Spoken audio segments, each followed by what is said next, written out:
I hope he can come to this banquet. The cooperation with Agent Chin made Tony very reassured, not only because of the other party's strong strength, but also because everything the other party did seemed to have nothing to do with the country or the organization.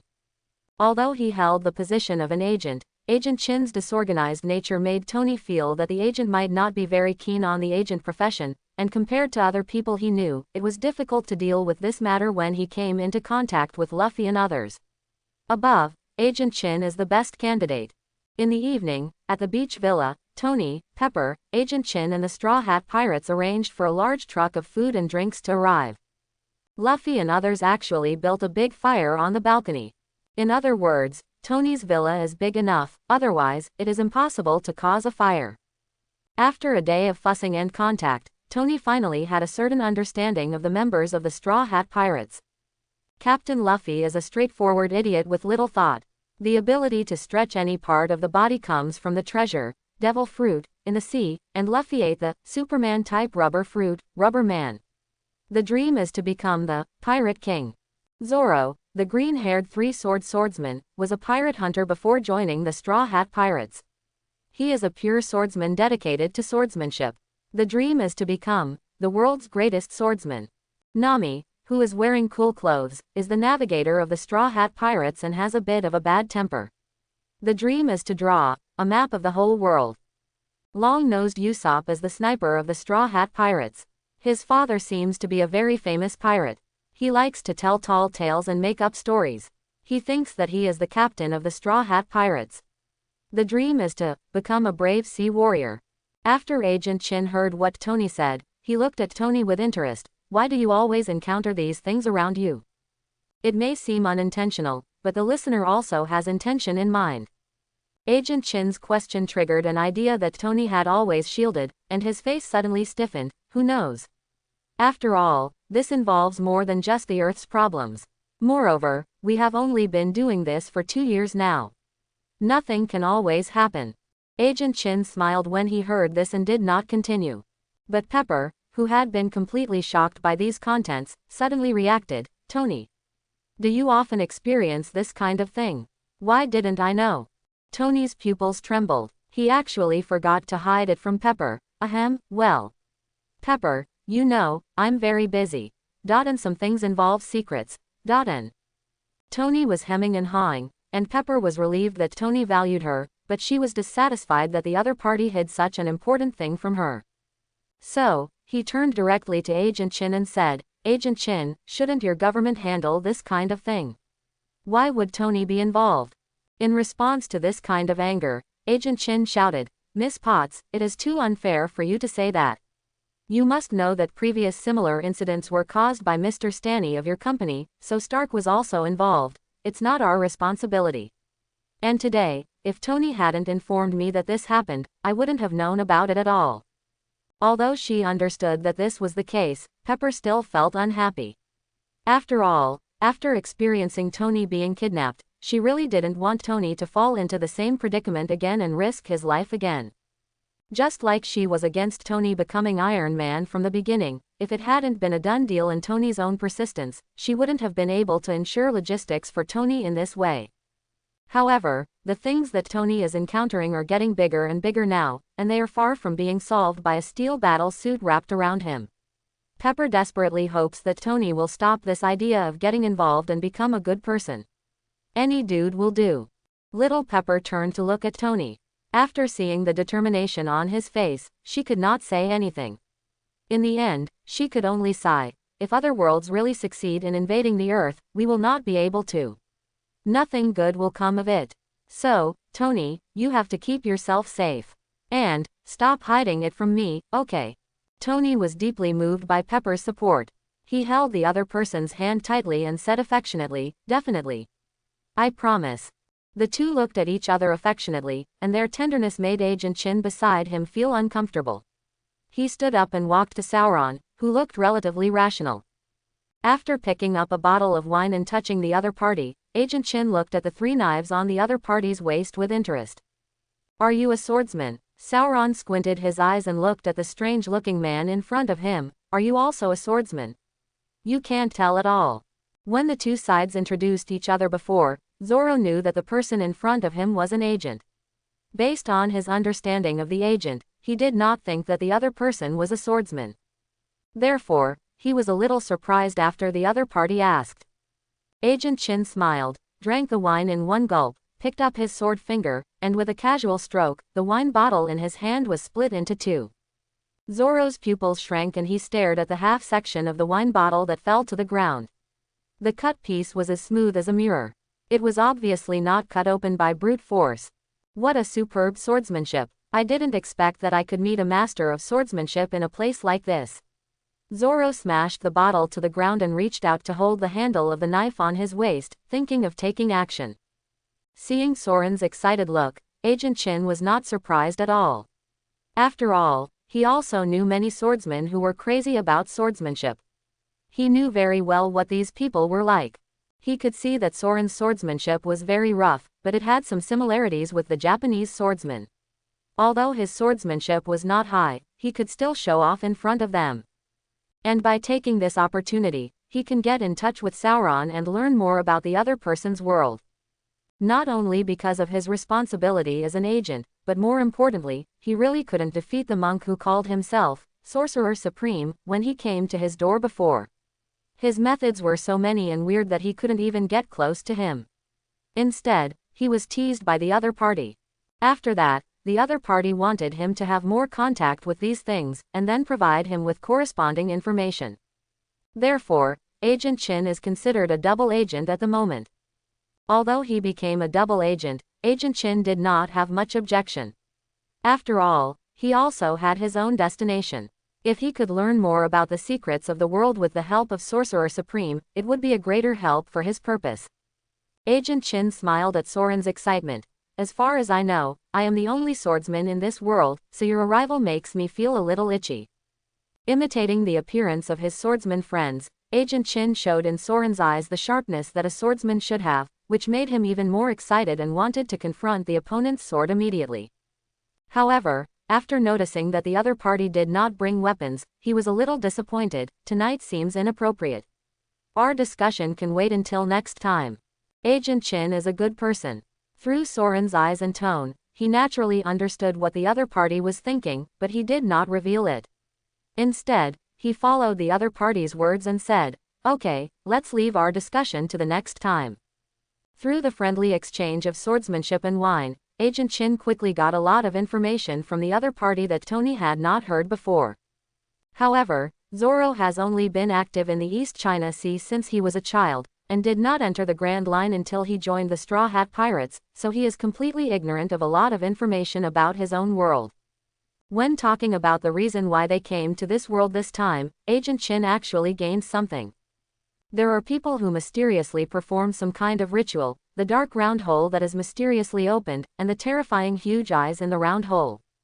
As soon as this information came out, Agent Chin immediately realized that this time the Straw Hat Pirates traveled through the ninja world completely different from the previous ones. But they all have the same message, that is the media. The difference is that the Hyakuzu of the ninja world uses dragon vein chakra to sacrifice the humanoid wood carving in Tony's hand, thereby achieving time travel, and it is very stable, but it can only allow people from the ninja world to come and go. But this time, through a ritual of a group of people, a passage between the two worlds was briefly opened, and there was a mysterious being watching in the passage. While Agent Chin was exploring the other party's world information through Sauron, Nami also found Pepper and explored the world's information by discussing maintenance issues with the other party. When she learned that Tony was the world's top banker, Nami became even more kind to Pepper. She coaxed her from ear to ear with her sister's words, and she almost became sworn friends with him on the spot. Definitely, as the president of a large company, little Pepper is not so helpless. She definitely saw Nami's inquiry about the world, but since the other party has come to the earth, she will always know this information.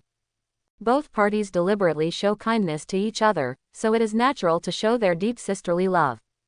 Tony wasn't too surprised by such a scene, but for Luffy and Usopp, it was very scary. They didn't dare to look this way at all and could only bury their heads in dealing with the food in front of them, especially Luffy. He only ate meat, but he didn't know how much he had eaten. Even his belly was swollen, as if he had been pregnant for 7 months, and he was still stuffing meat into his mouth constantly. Pepper looked at Luffy's desperate overeating in horror. She asked worriedly, "Is Mr. Luffy going to be okay? It feels like his stomach is going to burst." Nami waved her hand nonchalantly. "Don't worry about him, that's how he eats, and it's impossible for him to die with just this little thing." But, after all, Nami still feels a little embarrassed in front of her new, little sister, especially when the other person is a money ability person. Listening to the sound of Luffy eating meat, veins popped out on his forehead, and he became angry instantly. He turned around and slammed the wine glass in his hand towards Luffy. Bang! Luffy threw his head back after being hit, and when he saw that it was Nami who hit him, he asked in confusion, "Nami, why did you hit me?" Nami gritted her teeth and said, "You Luffy, can you have a show of eating? It's so embarrassing." Although it was very noisy and Tony was constantly complaining, he couldn't help but feel happy when he saw that the usually deserted villa could have such a lively and warm day, and he couldn't help but smile. The banquet, in which the guests enjoyed themselves, lasted until about 3 o'clock in the morning. A large truckload of food almost all went into Luffy's stomach. Tony and the others only ate as much as ordinary people. Even if they ate more than usual due to the atmosphere, the amount was limited. However, the appetite of the Straw Hat Pirates greatly exceeded Tony's expectations. Especially Luffy, his almost endless stomach was jaw-dropping. In the end, Luffy's whole body swelled to the size of a small car.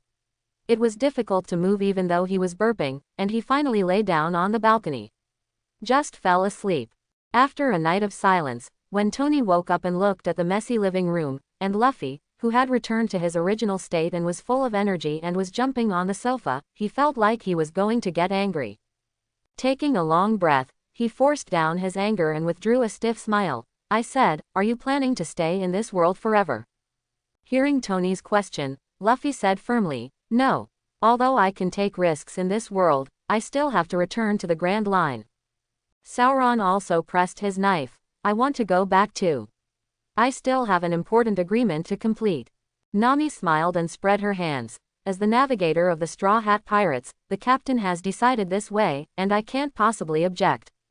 Usopp said weakly, "If this world is safe, I want." Before she finished speaking, Nami raised a dark face and raised the pan that appeared in her hand at some point. "What do you want to do?" Usopp's expression panicked and he immediately became serious. "I will definitely continue to return to the sea, because I am a brave sea warrior." The answer was very satisfying, and Nami did not throw the pan aside. "That's it. Although I don't know how to go back yet, there will always be a way." Luffy and others also nodded firmly. Even Usopp, who had acted cowardly just now, had the same expression. Tony was a little envious of the Straw Hat Pirates' unity. After all, he had personally experienced betrayal by someone close to him. Shaking his head and throwing these useless thoughts away, Tony stretched out his hand and the projection of Hulk's battle appeared in front of everyone. But after experiencing Luffy's fuss, Tony deliberately made the picture more transparent this time, so as not to let these people take it as real. However, to Tony's surprise, Luffy, Zoro and Usopp all opened their eyes in horror. "Wow! Chopper is dead. His soul has appeared." Luffy burst into tears and rushed over, waving his hands repeatedly to hug Chopper in the projection. "Chopper! Who killed you? Tell me quickly, I will avenge you." In such excitement and anger, it looked like something was about to pop out of Luffy's body, causing others to suddenly feel a sense of fear rising from the bottom of their hearts. Bang! Bang! Bang! 3 beating sounds sounded in succession, and the fear disappeared instantly, making people think that it was just an illusion. "You 3 idiots!" Nami raised the smoking fist in her hand with a livid face. "That's just an illusion. It's fake. Don't say anything unlucky like Chopper is dead." The 3 Luffys, with huge bags on their heads and tears in their eyes, could only surrender to these iron fists. Tony's eyes were twitching wildly. He never thought that the most powerful among the Straw Hat Pirates was this girl who looked so weak. After punching someone's head with such a big bruise, especially when there was a rubber man among them who was immune to blunt blows, Tony quickly thought about whether he had sinned against the other person in any way. What a bunch of monsters. Nami looked at Tony with a bright smile. "Mr. Stark, don't worry about these 3 idiots. You can tell me about Chopper and I will explain to them." Ah. Yes, no. Okay, I understand. Tony was a little incoherent. Looking at the harmless-looking girl in front of him, he really wanted to equip his steel battle suit. Ahem. Tony coughed twice, and his expression became serious. This is the information I got through special channels. Your pet, Chopper, the crew member, is being hunted because he is with Dr. Banner, who is being hunted by the military. Before he finished speaking, Luffy immediately said with a serious expression, "Let's set out immediately to rescue Chopper." Neither Zoro nor Usopp had any objections, and both looked ready to fight. Nami didn't say much at the moment, but asked seriously, "Mr. Stark, where are Chopper and the others now?" Tony reached out and swiped in the air, displaying a surveillance screen. "They are heading towards New York. New Mexico. Half a month ago, a hammer fell from the sky and landed on the edge of a small town here. Because of the specialness of the hammer and its astonishing and terrifying weight, people here are full of curiosity. Even the mayor of the town even held a special competition for people around him to participate in the feast of lifting the hammer. This boosted the town's economy. However, the carnival came to an end soon, because the government department quickly blocked the place and established a heavily defended isolation test base, blocking all access from the outside world. Agent Chin came to the laboratory and walked to Phil Coulson. Looking at the hammer that was isolated in layers, he asked curiously, "How was it? Did you gain anything?" Phil Coulson shook his head. "No, although experts have mentioned a lot of possibilities, none of them have been confirmed." "Didn't Stark invite you to the banquet? Why did you come here so quickly?" Agent Chin replied. "There is a small problem on his side, and our director Luden will definitely have a headache again." Hearing Agent Chin say this, Phil Coulson turned to look at him with a surprised expression. "It can't be another time." Although he didn't say it explicitly, Phil Coulson obviously knew the inside story of the first incident, so Agent Chin didn't hide it. He nodded and said, "Yes, I think there is definitely something wrong with Tony. At least there is something about him that attracts those beings." Phil Coulson's expression became solemn. "This is not good news. Even if it happens once in a while, it has come twice in just half a month. This shows that our Earth is in danger." Agent Chin patted Phil Coulson on the shoulder. "Don't worry, these issues should be something Director Luden is worried about. Your hair is already thin enough and it is falling off. I'm afraid that S.H.I.E.L.D. will have another bald head. At that time, S.H.I.E.L.D. should just change its name to the Bald Head Bureau. After all, there are too many bald heads in one department." Touching his thinning hair in distress, Phil Coulson looked at Agent Chin's rich black hair with envy. "Your martial arts really can't regenerate my hair." Agent Chin sighed and shook his head. "No, and you can't learn." Phil Coulson, who was hit again, could only helplessly continue to watch the experts wearing protective clothing testing the hammer, hoping that this time he would gain something. In a small restaurant in a small town, a man with curly eyebrows and yellow hair covering half of his eyes was holding a cigarette and making meals with a calm expression. "Sanji boy, hurry up, don't keep the guests waiting too long." A rough face poked out of the window. Sanji ignored this at all. "Tch, old guy Tom, as a gentleman, he must complete the lady's order first." As he spoke, he put the food on the plate and decorated it carefully, then he held it up with both hands, his eyes filled with love, and rushed out of the kitchen like the wind. "Lovely Robin-chan, Knight Sanji has delivered your lunch to you." In the restaurant, an Asian woman with slightly dark skin, tall and plump figure, and a cold face was sitting by the window and reading a book in her hand. Hearing Sanji's voice, she raised her head with a smile. "Mr. Sanji, thank you so much." Sanji served Robin in a gentlemanly manner. "It is an honor to serve this beautiful lady." Boss Tom looked at this scene and he laughed and cursed. "Sanji, you will die in the hands of a woman one day." Sanji turned around angrily and cursed. "Old Tom, stop talking." Others in the restaurant laughed loudly and even booed constantly. Jingle. As the bell rang, the door of the restaurant was opened, and the joyful atmosphere in the restaurant came to a halt. Everyone turned around and saw 4 strangers, 2 men and 2 women, walking in from the door. Seeing the woman, Sanji immediately turned into a small whirlwind and came to the 4 of them, making a gentleman's invitation gesture. "2 beautiful ladies, do you want to have a meal? Please sit down by the window, and I will serve you right away. Serve the best lunch ever." The 2 women were obviously not used to Sanji's enthusiasm, so they could only follow the other's instructions and walk towards the empty seat by the window. Thank you, thank you. For the remaining two men, Sanji said in a very bad manner, you two long-term workers, just find a place to sit down, and I'll ask old Tom to order food for you. After saying that, regardless of their stunned expressions, he quickly ran to the two women. Beautiful ladies, what do you want to eat? If you don't mind, you can tell me the taboos and I will customize one for you. Delicious lunch. The older woman looked very embarrassed at Sanji's attentiveness. Don't go to such trouble, just give us a simple lunch. Sandwiches, pasta, whatever. Wearing glasses, the younger woman asked with great interest, what kind of delicious food can a restaurant in a small town like yours serve? Robin, who was sitting next to them, smiled and showed the two of them, you can take a look at my lunch. Although Mr. Sanji is a little enthusiastic, his craftsmanship is indeed very good.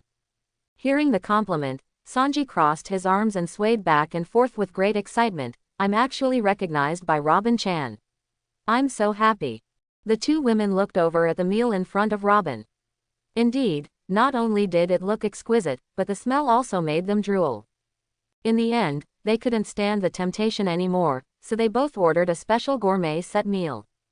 Being able to show off his cooking skills in front of a beautiful woman, Sanji was so excited that he almost flew into the air. He quickly returned to the kitchen, and then used all his energy in full swing. Without Sanji's enthusiasm, the two women finally breathed a sigh of relief. Afterwards, they talked to Robin and got to know each other. These two strange women, the older one is named Jane Foster and the younger one is named Daisy Lewis. Jane is an astronomer, and Daisy is Jane's student. On the other side, the two men ignored by Sanji, the older one was named Eric Shavig, who was a colleague of Jane and an astronomer. The strong man named Thor Odinson claims to be Thor from Asgard and comes here to get back his hammer. Just as he was talking, both Eric and Thor came over, and then the four of them sat down together. Seeing this, Robin stopped talking to them and concentrated on eating her lunch. Although there was no expression on her face, her heart was full of turmoil. Thor Odin. The records I saw in the school library seem to be Norse mythology.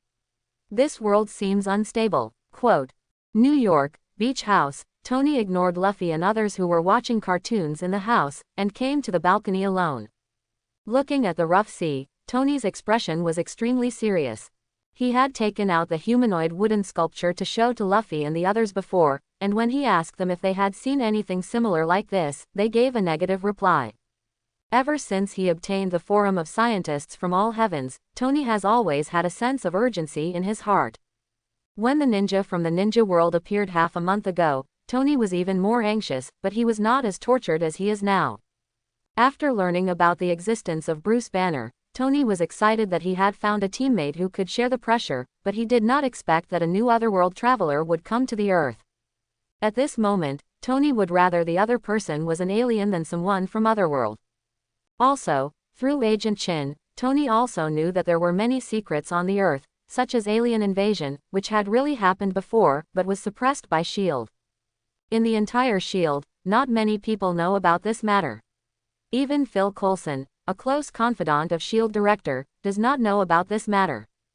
As for how Agent Chin knew it, I can only say that Agent Chin is really good at gathering information. Coupled with Agent Chin's strong strength, Tony pulled him into his team preparing to deal with the invasion of Otherworld. Before he could reveal his plan to the two of them, and before he even met Dr. Banner, Otherworld came again. This frayed Tony's nerves, and he had no idea how the current situation was going to develop. Moreover, those eyes in the dark round hole that made people's souls tremble were what made Tony care about him so much. It's not like there's some person or organization that's eyeing this world. Thinking of this possibility, Tony immediately couldn't sit still. After going to the balcony and blowing in the cold air to calm down, he opened the Forum of Scientists from all over the world. He had to figure out what the two otherworld invasions were about. First of all, he naturally has a real humanoid wood carving in his hand. He believes that this thing will definitely be able to get corresponding information in the forum. At first, he thought that the arrival of ninjas in the world was an accident, so he devoted himself to improving his strength and fighting terrorists around the world.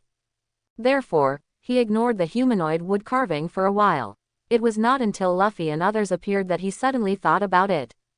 He took out the human-shaped wood carving from his pocket, entered the human-shaped wood carving into the forum using the scanning function that came with the forum, and then conducted an accurate search for the wood carving. The next moment, countless relevant messages appeared on the forum in front of Tony. Strange wood carvings with rules that do not exist in the world.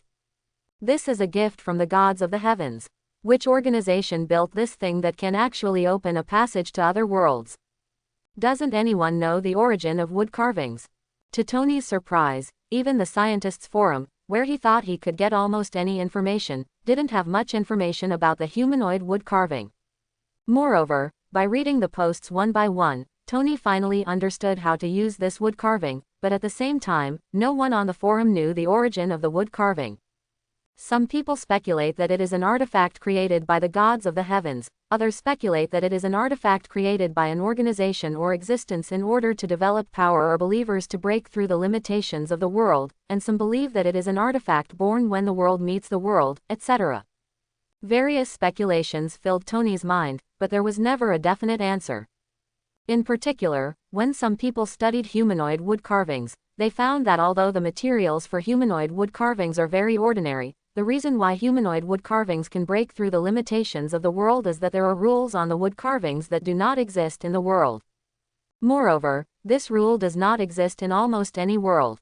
As for why it is said to be almost, because so far, no one knows how many worlds there are.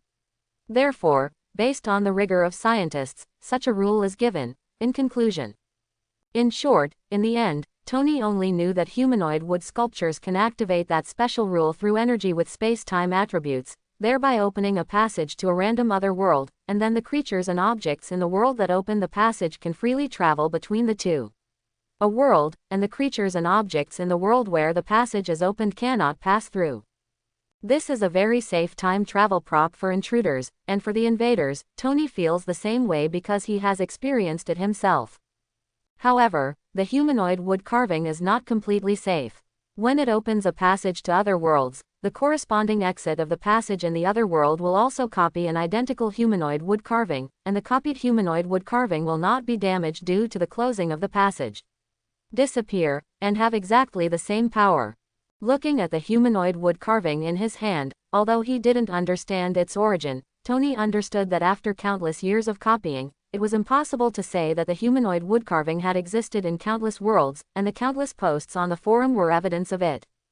In his opinion, the existence of creating a human-shaped wooden sculpture is really insightful, and it is impossible for a person who obtains a human-shaped wooden sculpture not to use it, because if he does not use the power to enhance his own world, then he will always be found by people from other worlds. But once used, humanoid wood carvings can be copied without limit. This horrific result caused uncontrollable fear to appear in Tony's eyes.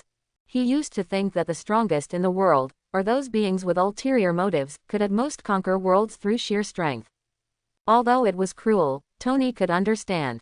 But now, after understanding the humanoid wood carvings, Tony has a deeper understanding of those powerful beings at the level of the heavens.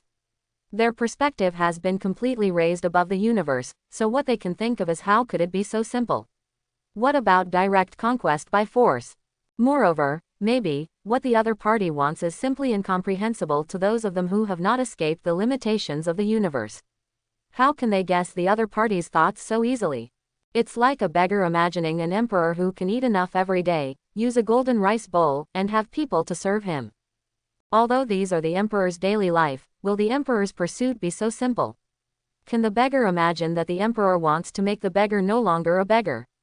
Can a beggar even live the life of a rich man? Thinking of this, Tony felt that the humanoid wooden sculpture in his hands became extremely hot, making him want to let go and throw it away immediately. On the balcony, Tony shakily put the human-shaped wooden sculpture back into his pocket, feeling the heavy weight coming from the pocket. Tony felt as if it weighed tens of millions of pounds, forcing him to be careful. As the sea breeze blew and he looked at the waves rising and falling on the sea surface, Tony seemed to see the boundless dark abyss. There were endless threats and dangers there, and he, the earth, and even the universe were falling bit by bit towards the dark abyss. Go, eventually be completely swallowed up, everything disappears, everything is meaningless. Now he has only been exposed to 2 otherworld invasions, but how many existences like the creation of humanoid wood sculptures will there be in the entire world?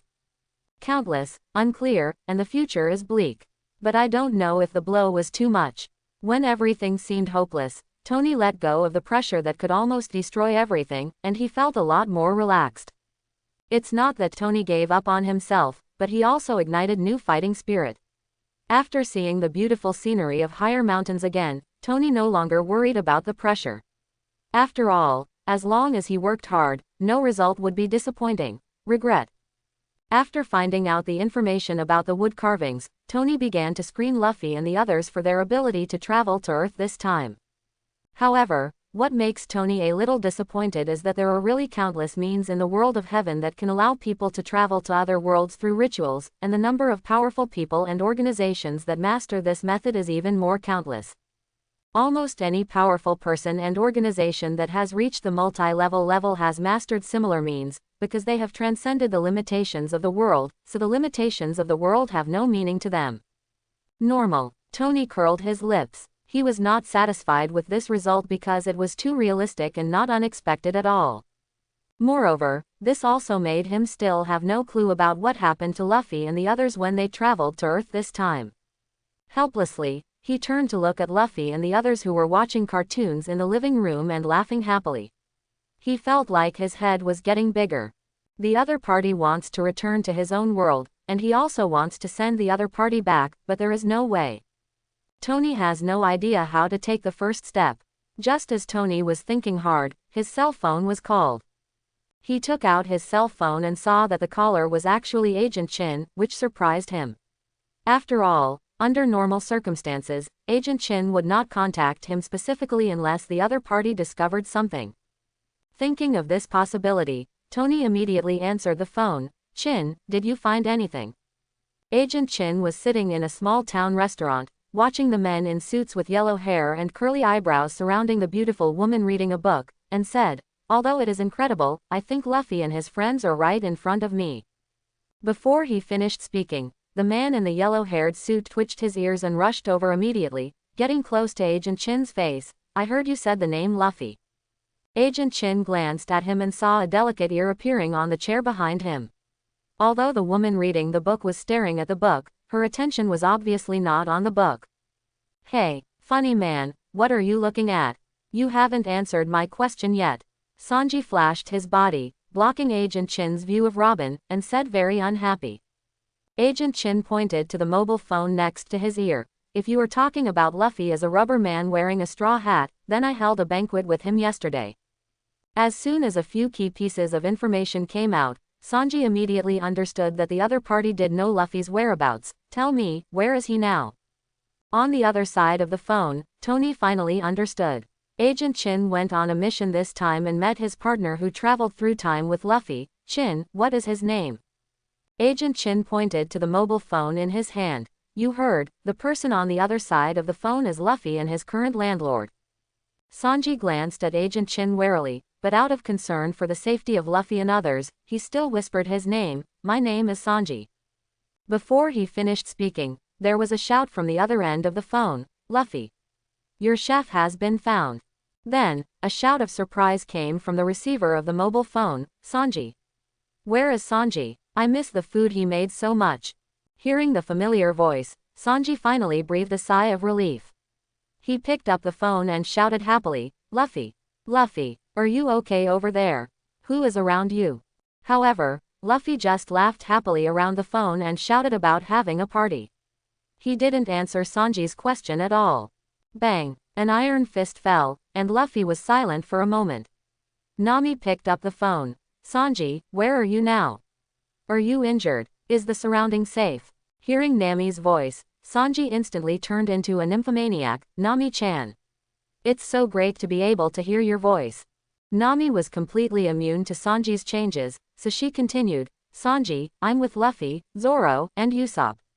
You can ask Agent Chin to bring you here. Chopper will also be here tomorrow. New York, so we can all be together again."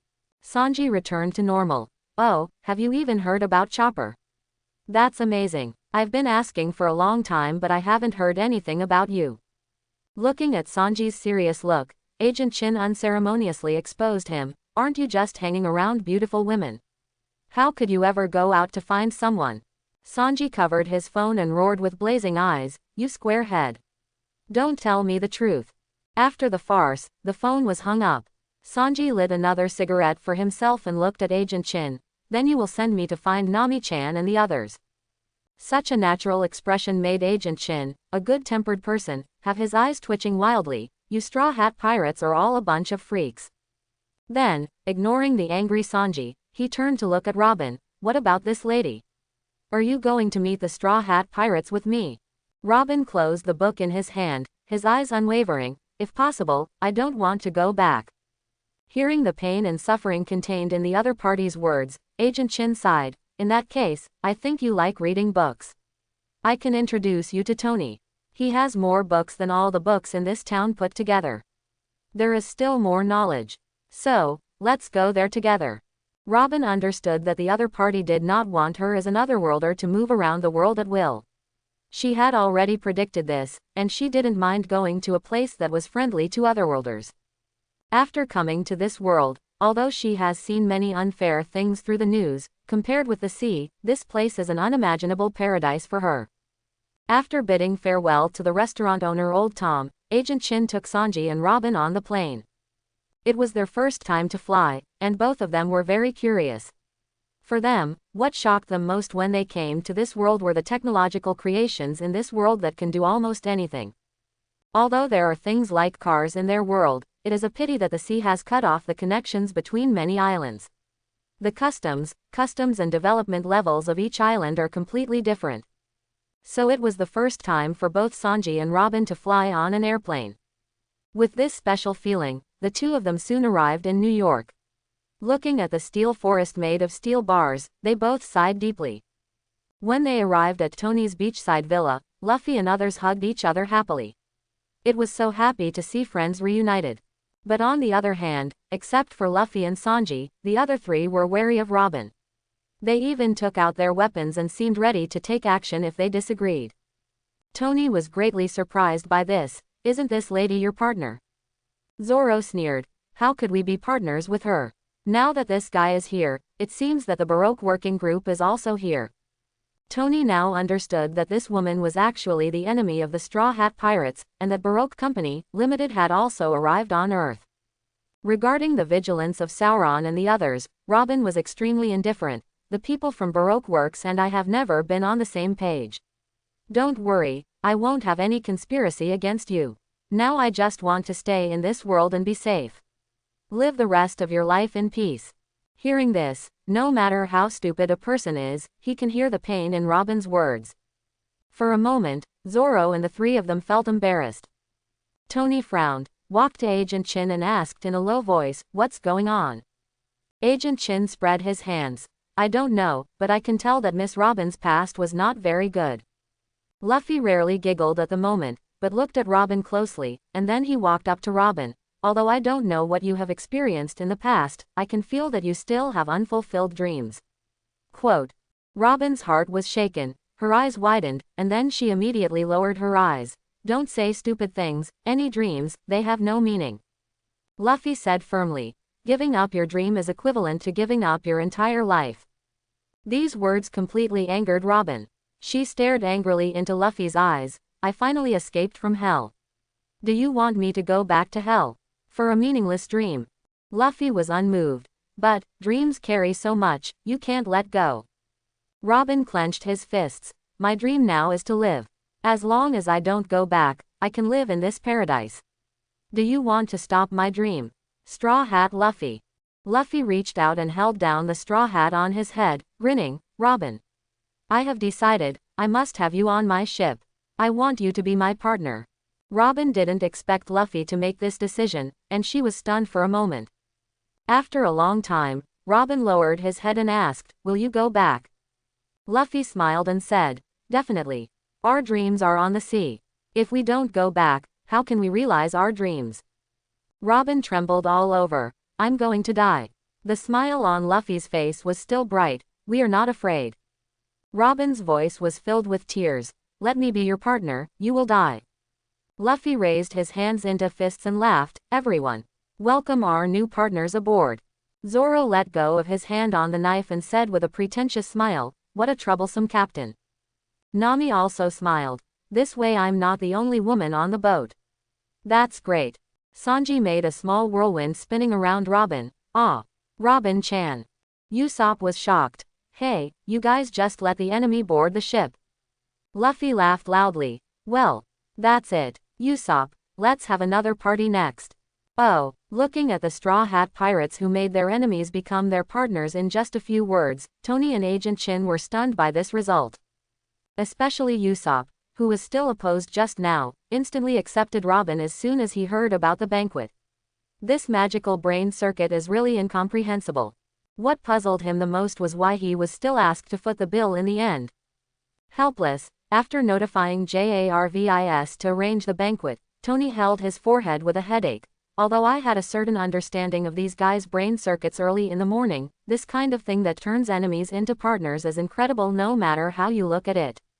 After Agent Chin was surprised, he looked at Luffy who was greeting Robin with a careless face and was playing friendly with Robin. He seemed to understand why a single-minded idiot like Luffy could attract so much trust. His partner. Luffy has the power to hear the hearts of others. He can understand the pain of others, and even more so, the dreams and persistence of others. Agent Chin said with a smile on his lips, this kind of person is born to be a leader. The king. Tony also understood the meaning of Agent Chin's words. So, this stupid rubber man will really become the Pirate King one day. Do you think so?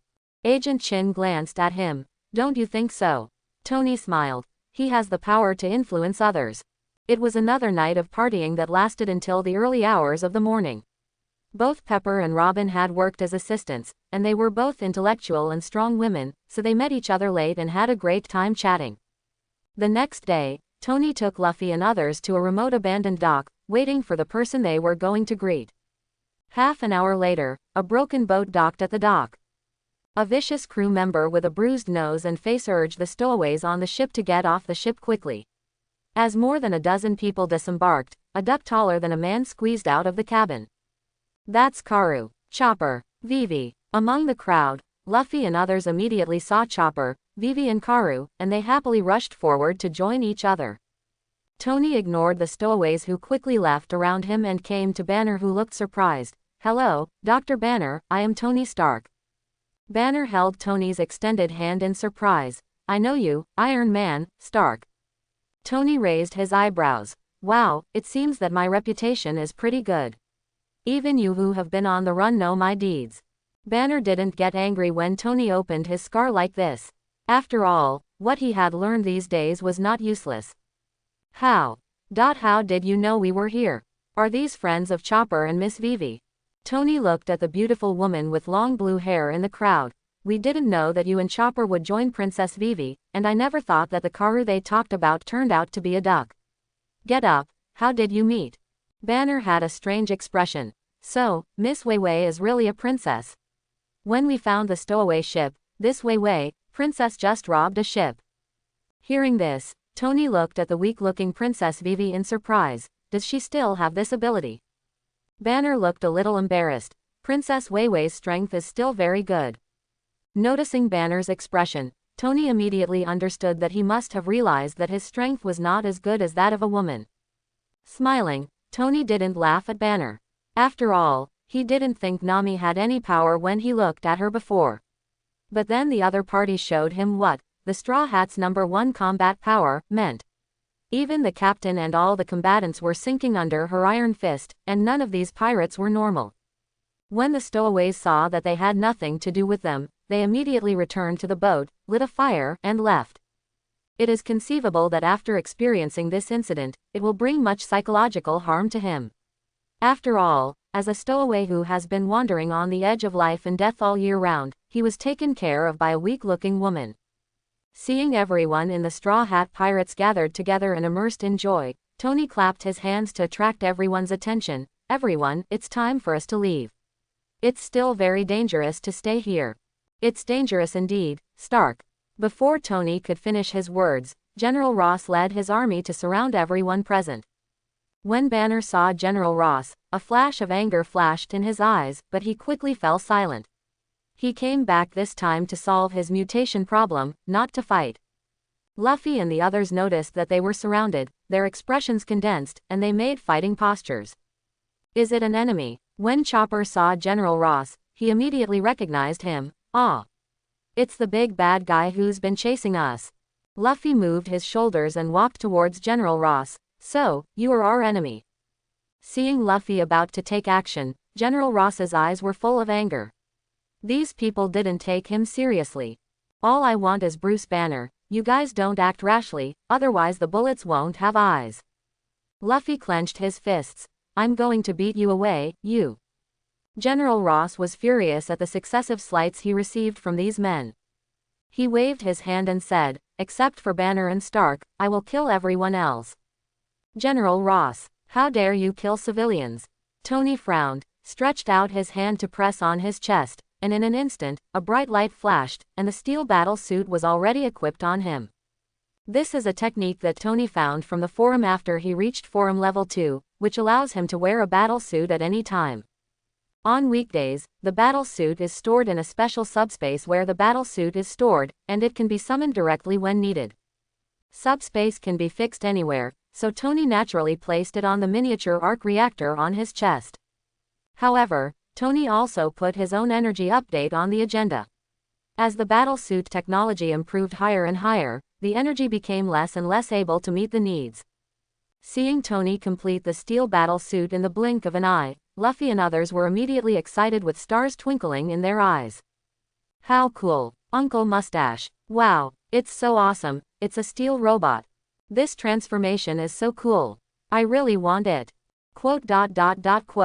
With the interruption of these people, the entire tense atmosphere suddenly changed wonderfully. General Ross frowned and was not disturbed. Stark, your weapons research and development level is really admirable. But now are you going to help criminals and stowaways wanted by the country? Tony stretched out his palm and aimed at General Ross in front of him, condensing energy in his palm. General Ross, don't think I don't know the truth about why Banner is wanted. Also, these people are my guests. General Ross, you can do whatever you want. The act of killing someone seems unjust at all. General Ross snorted coldly, raised his hand, and was about to give the order to fire when Tony suddenly said, you have to think clearly, I have turned on the camera. If you want to take action, then I guarantee that this video it will definitely spread throughout the entire internet. Will your general position still be secure at that time? These words hit General Ross hard. He understood that if Tony posted the video online, it would definitely cause an uproar. Although the White House might try to bury it, he would definitely be stripped of his skin, and even go to court. Military court. Attacking people in the United States, whether they are illegal immigrants or not, will make things difficult for the White House. After all, this road of smuggling was originally left by the United States specifically to introduce various talents. Once General Ross takes action, he will destroy this road. Moreover, among the people pointed at by the gun, there is also Iron Man. Stark, General Ross yelled angrily, then waved his hand with a sullen face and said, make way for them. Tony opened his visor with a victor's smile on his face. Thank you, General Ross, for the warm farewell. After that, he took Banner and the Straw Hats and left here, leaving General Ross here roaring angrily. All the way back to Tony's beachside villa, Luffy was shouting about having a party, but Tony was helpless. Since Luffy arrived, he seemed to be having a party every day. After letting Jarvis arrange the food and ingredients, they had a night of carnival. Tony and others finally got to see how good Sanji's cooking skills were. To be honest, if the other person was not from Otherworld and had no intention of staying, Tony really wanted to make the other person his own chef. The next day, Banner said goodbye to Tony, who needed to solve the problem of his mutation. Definitely, he also promised Tony that he would join the organization formed by Tony to deal with the crisis of the invasion of Otherworld. New Mexico. After sending Sanji and Robin to New York, Agent Chin returned here. When Tony mentioned forming a crisis organization to deal with the invasion of Otherworld, and invited him to join, Agent Chin felt a little weird, but in Tony's eyes, he was indeed the best candidate. Thinking that he was still working for Sorcerer Supreme and that the other party had no intention of expelling him, Agent Chin agreed without any burden. However, when he returned to the temporary isolation research base in New Mexico, a familiar fire suddenly appeared in front of him. Looking at the Sorcerer Supreme coming out of the portal, Agent Chin felt that trouble was coming. Sure enough, the next moment, Sorcerer Supreme gave Agent Chin a task. I need you to protect someone. Agent Chin asked, who? Sorcerer Supreme. When you go to New Mexico this time, you will meet the owner of the hammer. He is currently on trial on Earth, so you just need to ensure that he does not die. Agent Chin asked curiously, what exactly is that hammer? Why does a strong man like you care? Sorcerer Supreme. That's Mjolnir. Back in the temporary isolation research base, the owner of the hammer has passed through SHIELD's tight defense and came to the hammer's side. Agent Chin flashed to Phil Coulson. Is this stupid guy just walking around with a hammer and giggling? Phil Coulson has long been numb to Agent Chin's elusiveness. We are also waiting for him to take the hammer. Agent Chin, your defense here is so careless that you let such a stupid guy rush in. Could it be that you embezzle the funds? Phil Coulson, I'm not the director. It's hard to believe, but we guess the big fool is Thor, and the hammer on the ground that no one can move is Mjolnir. Agent Chin was shocked. It seems that these teammates are quite capable, but he showed doubts on the surface. You actually believe in fairy tales. Phil Coulson was helpless. You have powerful energy and can fly into the sky and escape from the earth. If you put it in the past, would you be considered a god? Although it is hard to believe it, why are the myths that have been circulating so long? Isn't it true? Those gods just have some power that we cannot control. Agent Chin nodded. Interesting guess. Oh, the stupid guy finally reached out. He used force. He lifted it up. Where is the hammer? The hammer didn't move. The stupid guy knelt down. The stupid guy the first looked up to the sky and roared. Oh, the sky thundered and rained at the right time. God is so kind. Listening to Agent Chin's live commentary, Phil Coulson felt a headache, especially when he saw Thor reaching for Mjolnir after excitedly circling Mjolnir several times, but could not lift it at all. Phil Coulson's the headache got worse. Agent Chin laughed. Phil Coulson, it seems that your guess is wrong.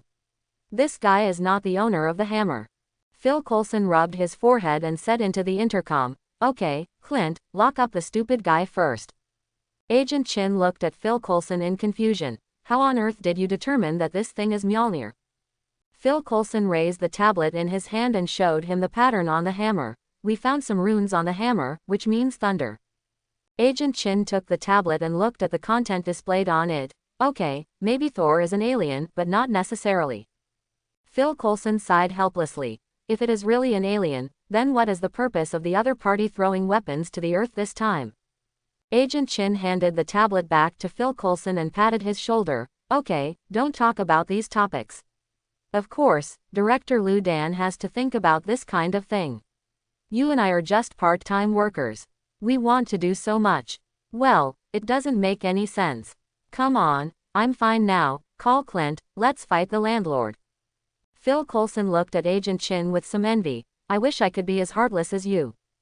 Anyway, everything was fine, so Phil Coulson called Clint over, and the three of them played cards together until dark. In the end, when Phil Coulson almost lost all his pants, Agent Chin and Clint were happily counting their gains today. Clint put away the winning money and picked up the bow and arrow on the table. Chin, next time there is such a good thing, don't forget me. Agent Chin smiled. Absolutely not, but I have to give Phil Coulson some time to raise pocket money, how about that? Clint smiled and said, I have no problem with it, Phil Coulson, you have to work hard.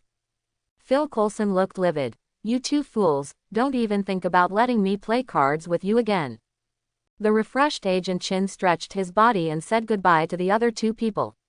He also wanted to communicate with Thor. Although others could not see it, he had already felt the threat brought by Thor.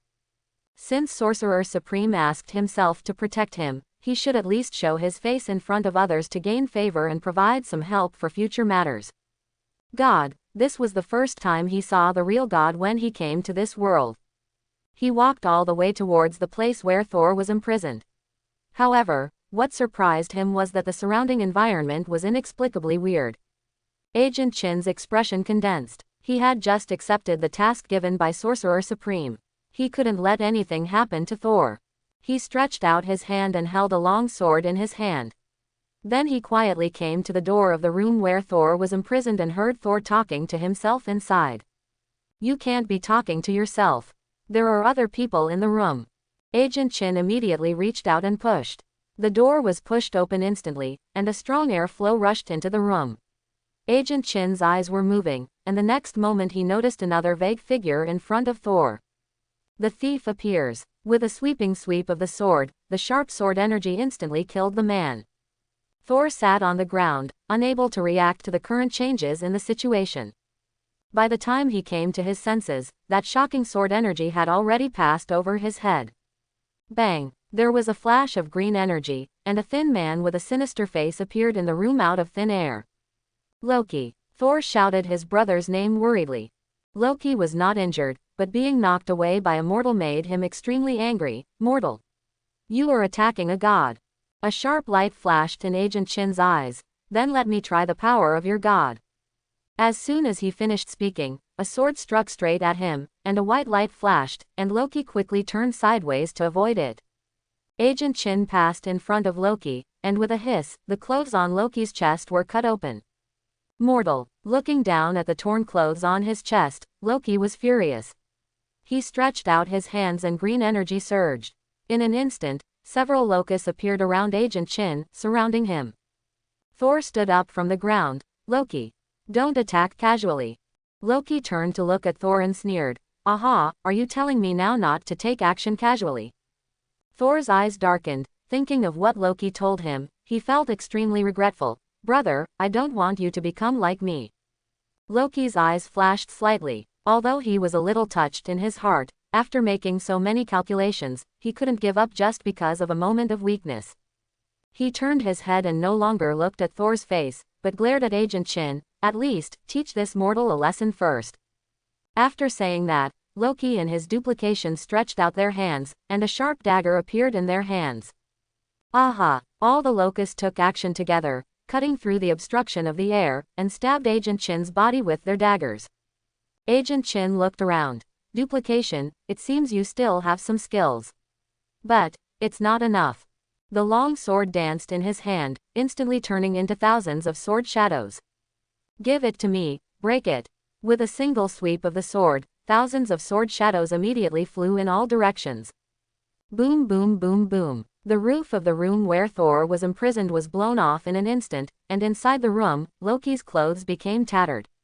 Thor fell to the ground, covering his face with both hands, and Agent Chin remained motionless in his sword-wielding posture. Although protected by a divine body, Loki was not harmed, but he became so embarrassed that he was even more angry. He stretched out his hand and grasped it, and a shining golden spear appeared in his hand. Boom! A punch hit the ground, and with a dull loud noise echoing in the ears of the three of them, Loki's tattered clothes also turned into his Asgard uniform. "Mortal, you have offended a great god." Agent Chin felt the threat brought by the spear, narrowed his eyes and held the sword across his chest. This is the earth. Even Odin doesn't dare to act recklessly here. Are you ready to have a war with the earth?" Loki's breath froze when he heard this. He didn't understand where the courage of this mortal opposite him came from to threaten Asgard, and even say that Odin didn't dare to act recklessly on Earth. You must know that Asgard came to the Earth thousands of years ago and left behind myths and legends for mortals to believe in. In just a few thousand years, has the Earth's respect for God fallen to this point? Mortal, are you declaring war on Asgard? Looking at Agent Chin coldly, he expected the other party to give a definite answer, so that his plan would be more successful. As for being afraid of the Earth, Loki has no such considerations at all.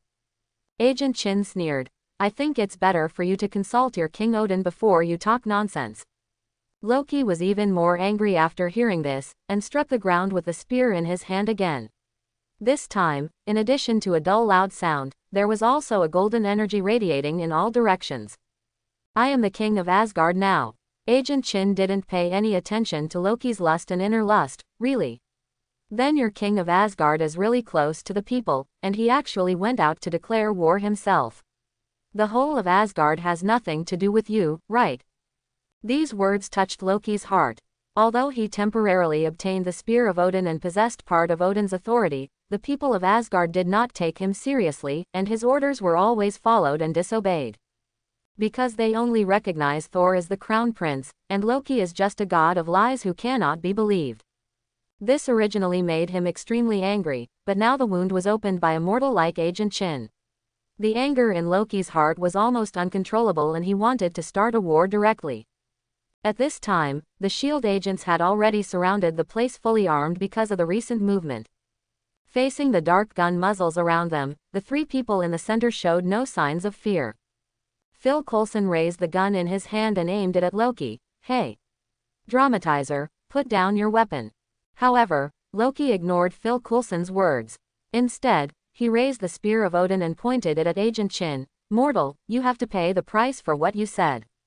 A golden energy gathered at the tip of the spear, including Agent Chin himself, and all the agents around him immediately became nervous.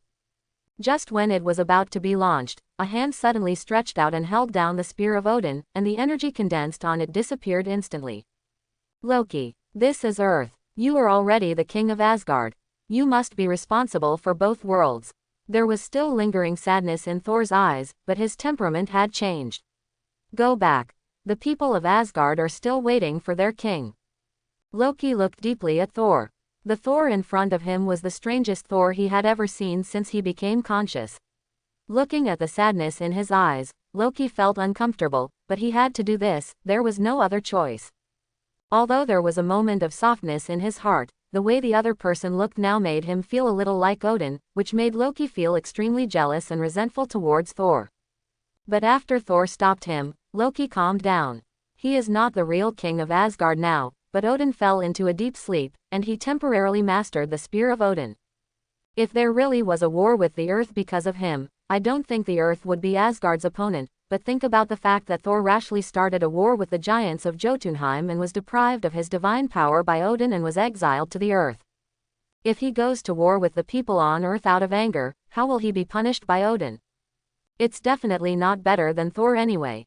With judgment in his heart, Loki suppressed the anger in his chest and stopped his hand. "Thor, since you are interceding for this mortal, then I will give you a face. I have been treated very unhappy here, so let's go back first." After that, without saying goodbye to Thor, he disappeared in a flash of green energy. Agent Chin turned his head and glanced at the place where Mjolnir fell, the duplicitous F. Chapter 61. Seeing that the matter was over, Phil Coulson stretched out his hand to signal that the crisis was over, then put away his gun and came to Agent Chin's side. "Who was that man just now?" Agent Chin patted Phil Coulson on the shoulder. "I think your report needs to be rewritten." "What?" Phil Coulson was extremely surprised. "I'm talking about business." "What are you talking about?" Agent Chin explained. "The guy just now was called Loki. He seemed to be bringing some news to Thor. Judging from what Thor just said, something happened to Odin, the king of Asgard, so Loki took the throne, and there were many the most likely one is to be the temporary Asgard king." Phil Coulson felt like he really couldn't save his hair. "So, this stupid guy is really Thor." Agent Chin nodded, causing Phil Coulson to hold his forehead with a headache. "What happened during this time?"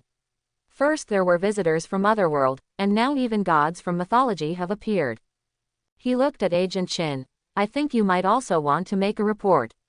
After all, it seems that you have annoyed the king of Asgard and almost started a war with the Earth."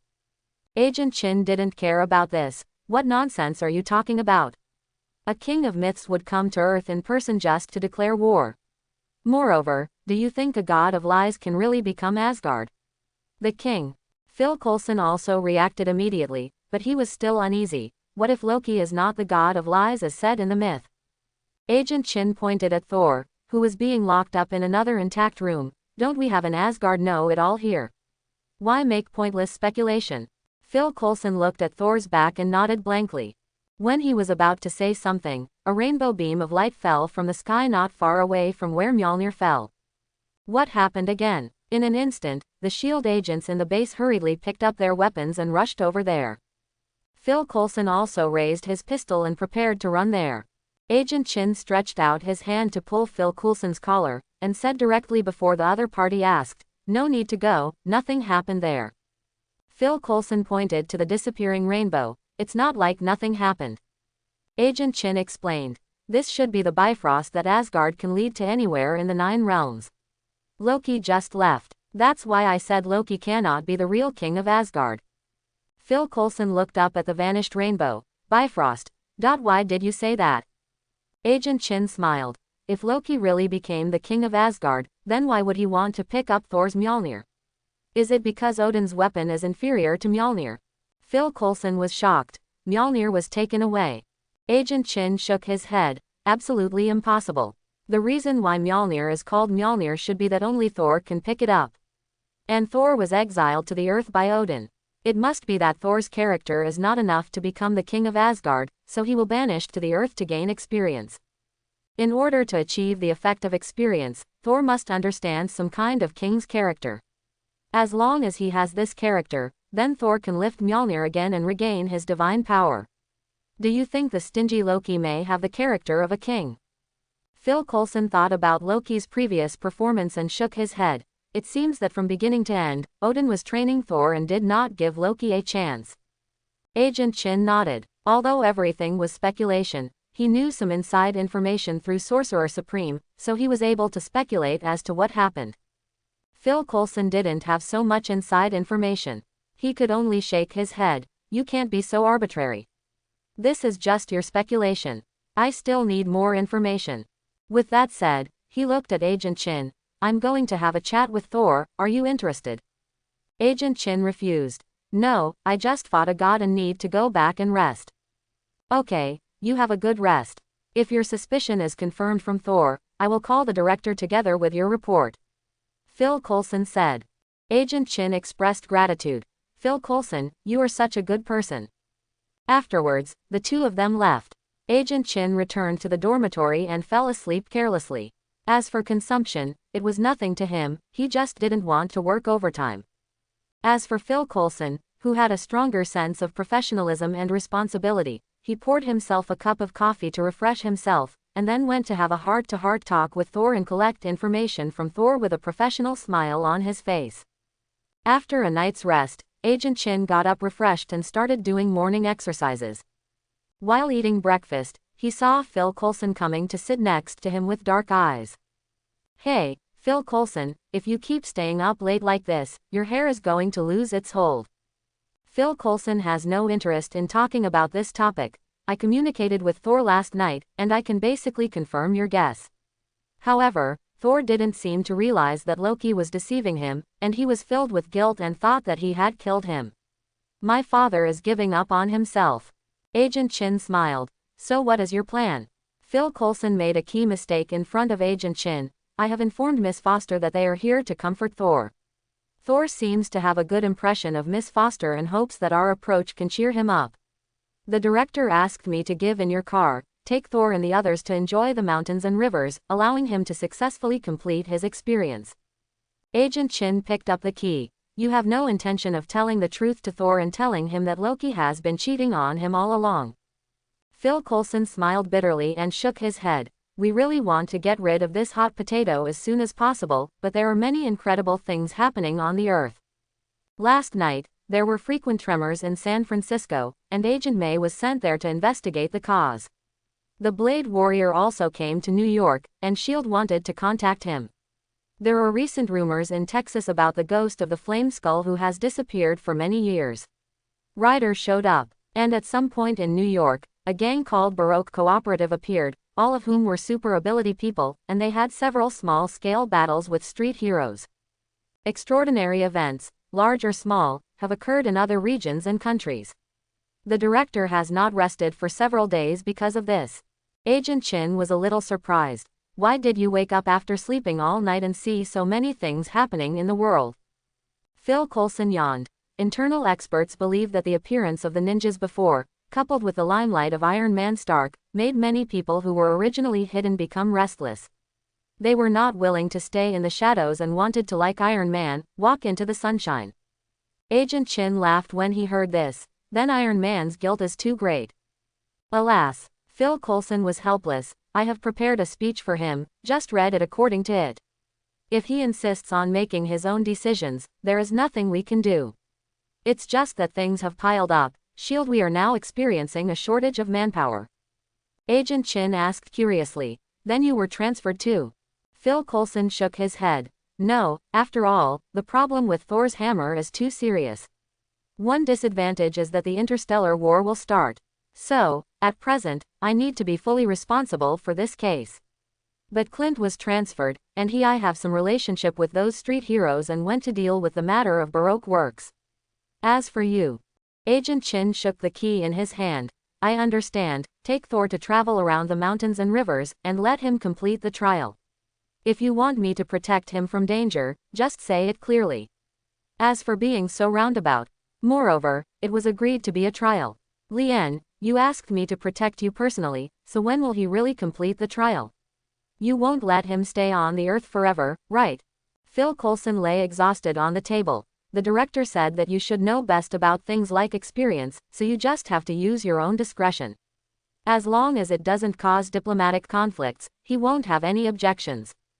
In this regard, Agent Chin said clearly, in this case, don't send me any other tasks.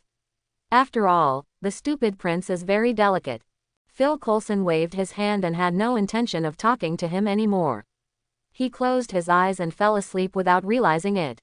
It took me several nights.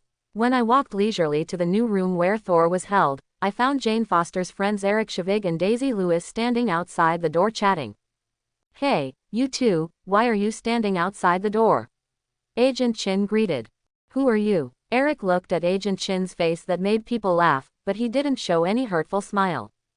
Daisy on the side was a little younger after all. She burst out laughing, and then immediately felt that this was not good. She quickly covered her mouth and defended. I'm not laughing at you, I just suddenly remembered a funny thing.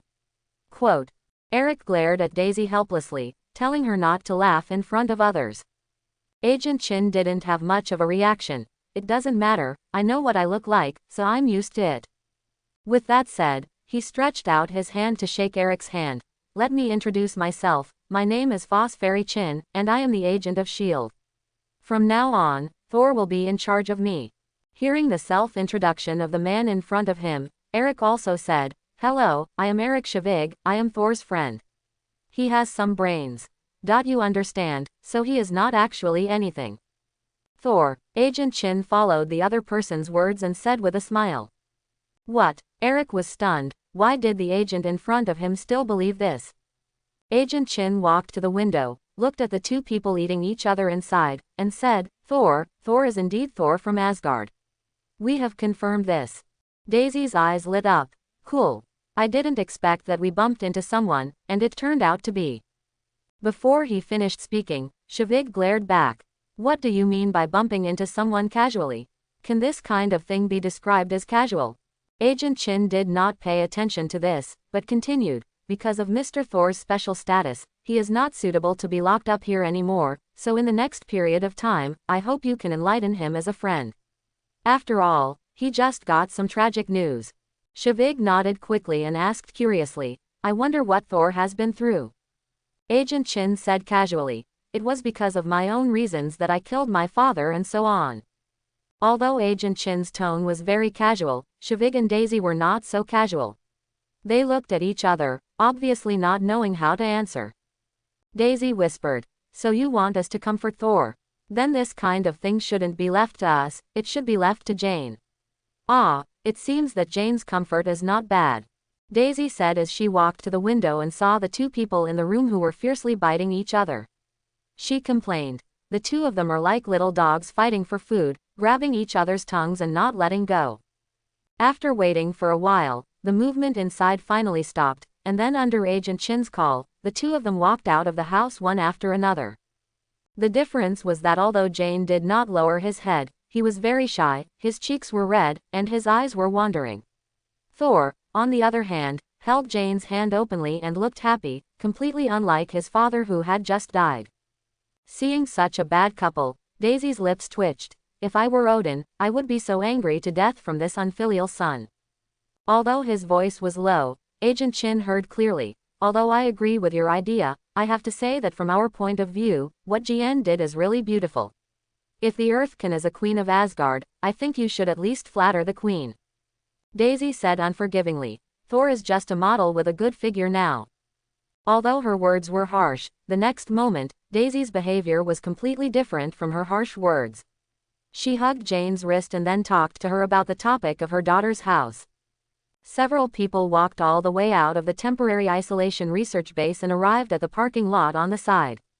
After getting into the RV prepared for them by S.H.I.E.L.D., they were driven by an agent and left the town.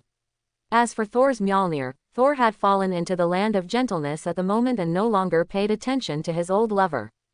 Not long after everyone left the town, they passed several black cars on the road. No one else in the car noticed anything strange, but Agent Chin relied on his keen intuition to discover something was wrong with this convoy. "What's going on?" Shavig, the co-pilot, asked doubtfully. Agent Chin smiled and shook his head. "It's nothing, Zhang has not rested for a long time." In New York, at the beachside villa, while Tony was browsing the forum intently to see if there were alternative new energy sources, the Straw Hat Pirates who were making a fuss in the house unknowingly dug out Tony's father's belongings. Hey, guys, there are some things I hope you won't touch, okay?" When he saw Luffy carelessly rummaging through a pile of videotapes, seemingly trying to find a video that suited his needs, Tony was really frightened by this fool's careless behavior. Those are all his father's relics.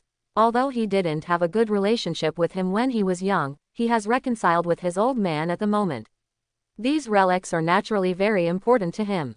What? Luffy heard Tony's voice and looked at him in surprise. At the same time, as soon as he let go of his hand, the videotape fell directly from his hand to the ground. Fortunately, Robin used his flower fruit ability to catch the videotape, otherwise Tony would have driven Luffy and others out.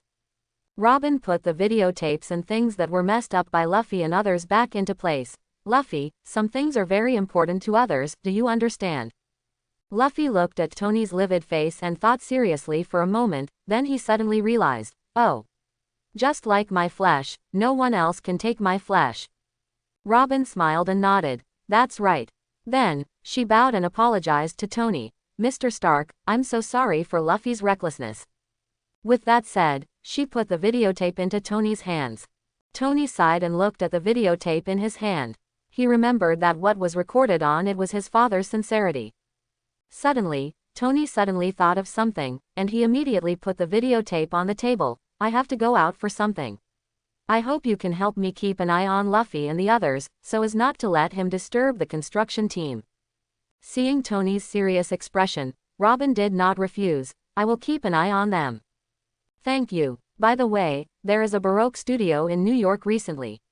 I heard you mention it before, so they may have come to the Earth with you. For specific details, you can ask Jarvis."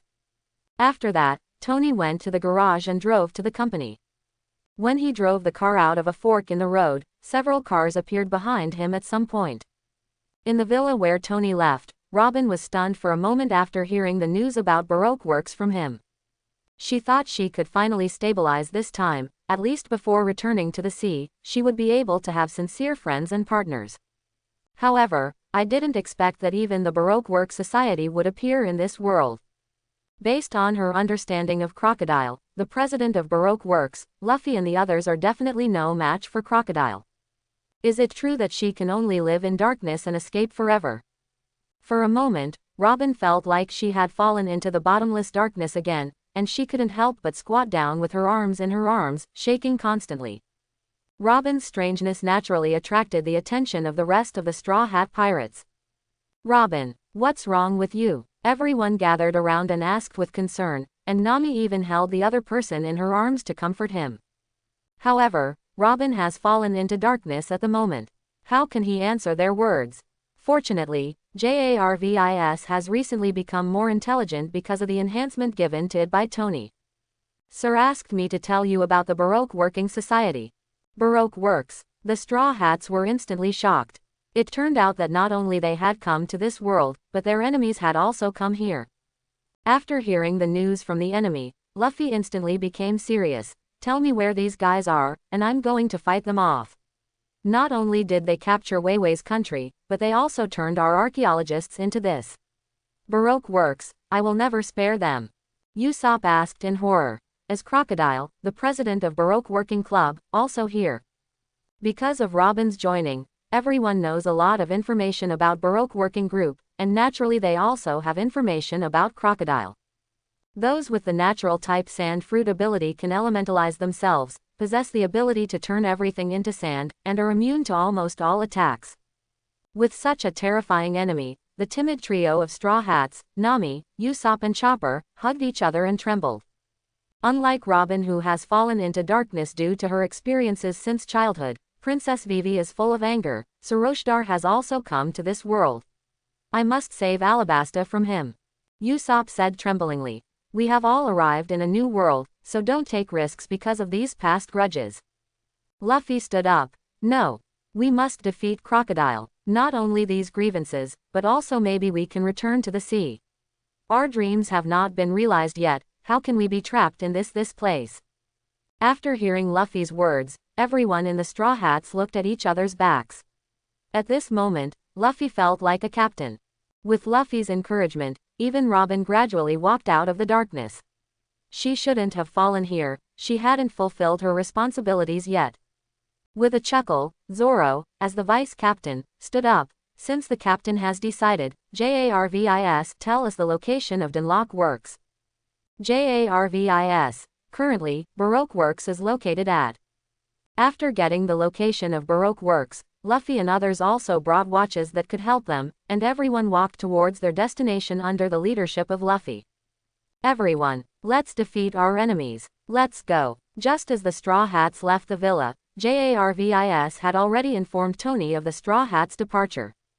In the car, Tony looked at the movements of the Straw Hats on the map. JARVIS, watch them, don't let them make things too big. JARVIS, sir, you are being followed. Tony looked at the rearview mirror. It seems like someone wants to take action on me.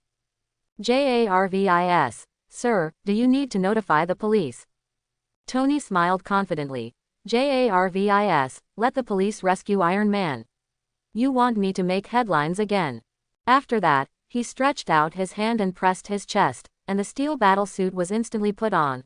Let me see where this little mouse came from and dared to attack Iron Man. After finishing dressing in the steel battle suit, he opened the roof of the car, and then Tony flew out directly, facing the pursuer behind him.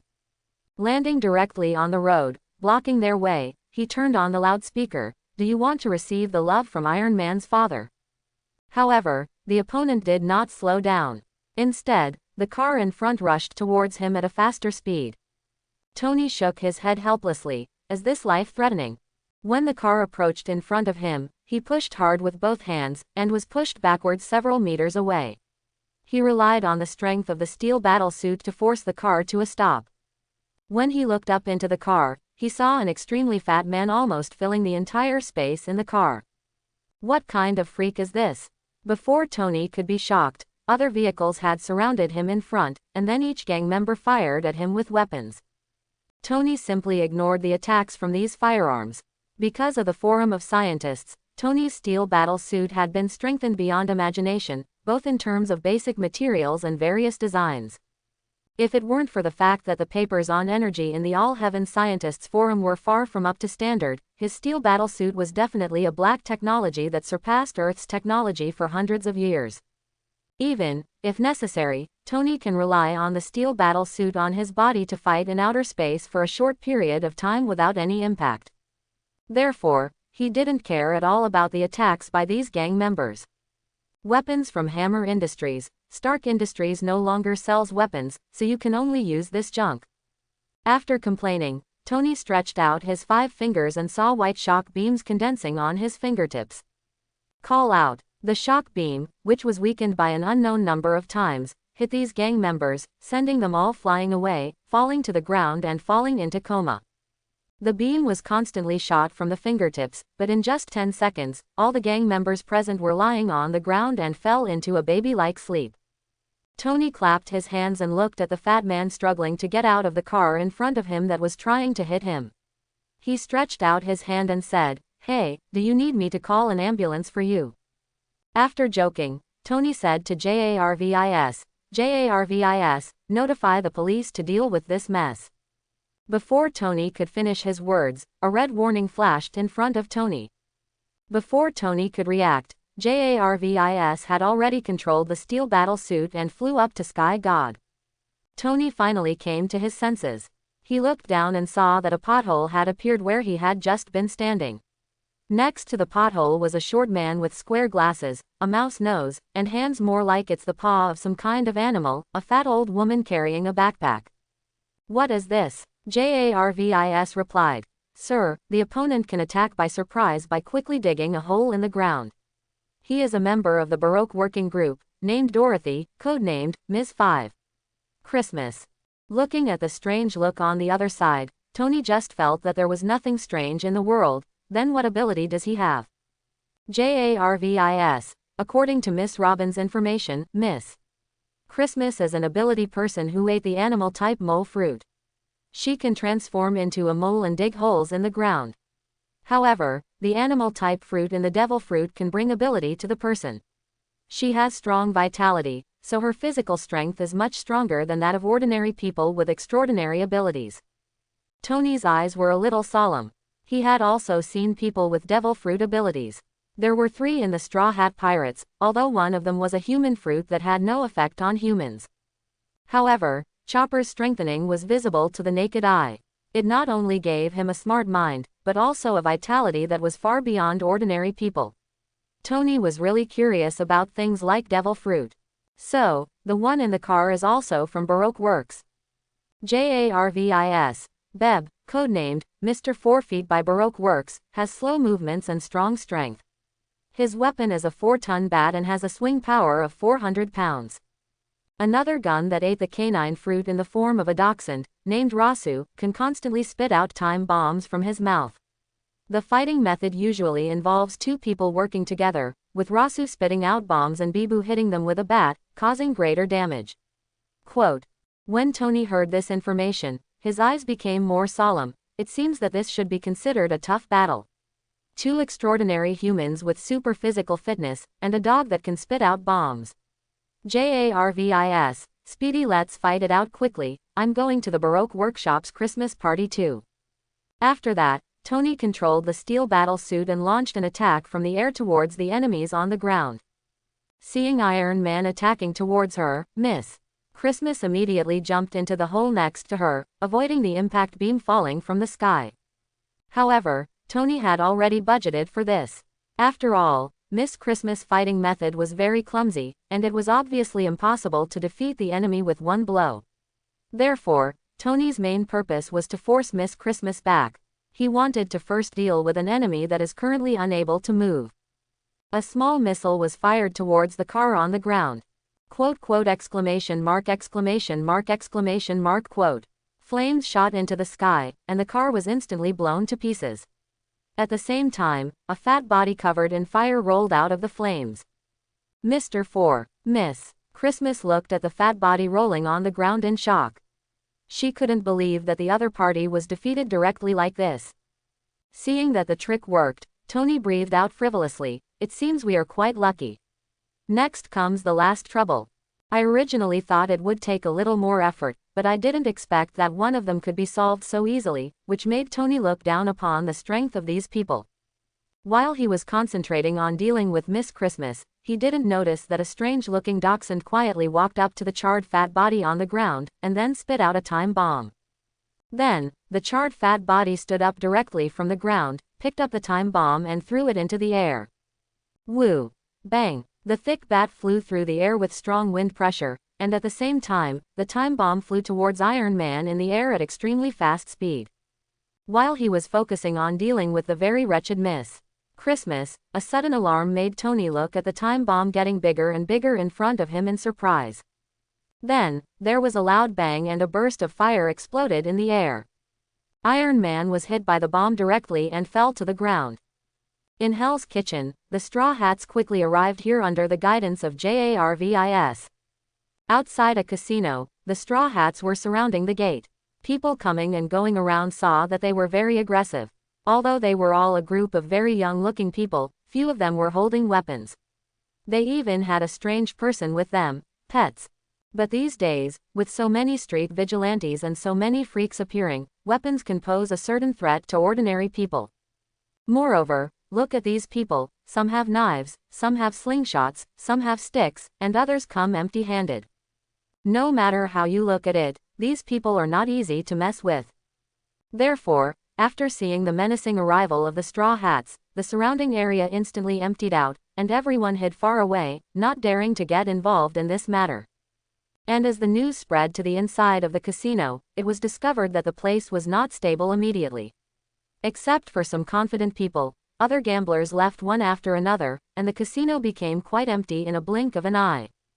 After the person in charge of the casino discovered this situation, he was angry and scared. He quickly summoned his younger brothers, took weapons and rushed outside the casino door, pointing at the Straw Hats. "It's you desperate fool who are causing trouble, right?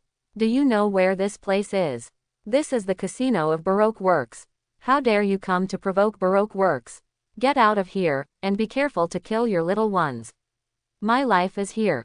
The person in charge of the casino felt that he had been very generous and did not hold the Straw Hats accountable, but asked them to leave quickly. However, Luffy and the others came here to defeat Crocodile, so if they were just a bunch of soldiers, he would call Crocodile out. Luffy was wearing a straw hat. A gust of wind blew by. He stretched out his hand to hold it down, his eyes full of murderous intent. And as if it was a signal, the other members of the Straw Hats also exuded a strong momentum, forcing the person in charge of the casino to have his legs tremble and sweat. What do you want to do? Here is. The person in charge of the casino stammered threatening words. However, the next moment, he suddenly shouted, "Shout, fire! Kill them!" After shouting, he dwarfed and ducked into the casino from the crowd. His movements were extremely skillful. When the boys heard the order, they immediately pulled the trigger on Luffy and others without any hesitation. Dozens of weapons spit out tongues of fire, CGFA, intertwined into a fire net, completely covering the Straw Hats. However, facing this attack, the Straw Hats didn't care at all. The sword flashed and countless bullets were deflected. Sauron flashed and appeared in front of everyone. Then he unsheathed his swords and danced in front of everyone, causing all the hot bullets to bounce away. By the time the weapons in these people's hands had been emptied of magazines and they were reloading in a panic, the Straw Hats swarmed up and used their own methods to deal with the dozen enemies in front of them. Luffy punched one after another. Zoro's sword flashed continuously. Sanji kicked with both feet. Nami hit her head with an iron rod. Usopp locked on remotely. Robin broke his joints, and Chopper's moves failed. In less than half a minute, dozens of enemies present were knocked to the ground by the Straw Hats. Chopper angrily kicked the wailing enemy at his feet. "Asshole! Give me a chance to take action." The Straw Hats kicked the casino door forcefully, and then walked in aggressively. At the moment, the person in charge of the casino who had appeared before was already lying in a pool of blood, and several shocking blood holes were opened in his body. The person who killed him was none other than Miss Two Fingers, the chief conductor of the Baroque Society, standing in front of everyone, and Pola, who ate the thorn fruit.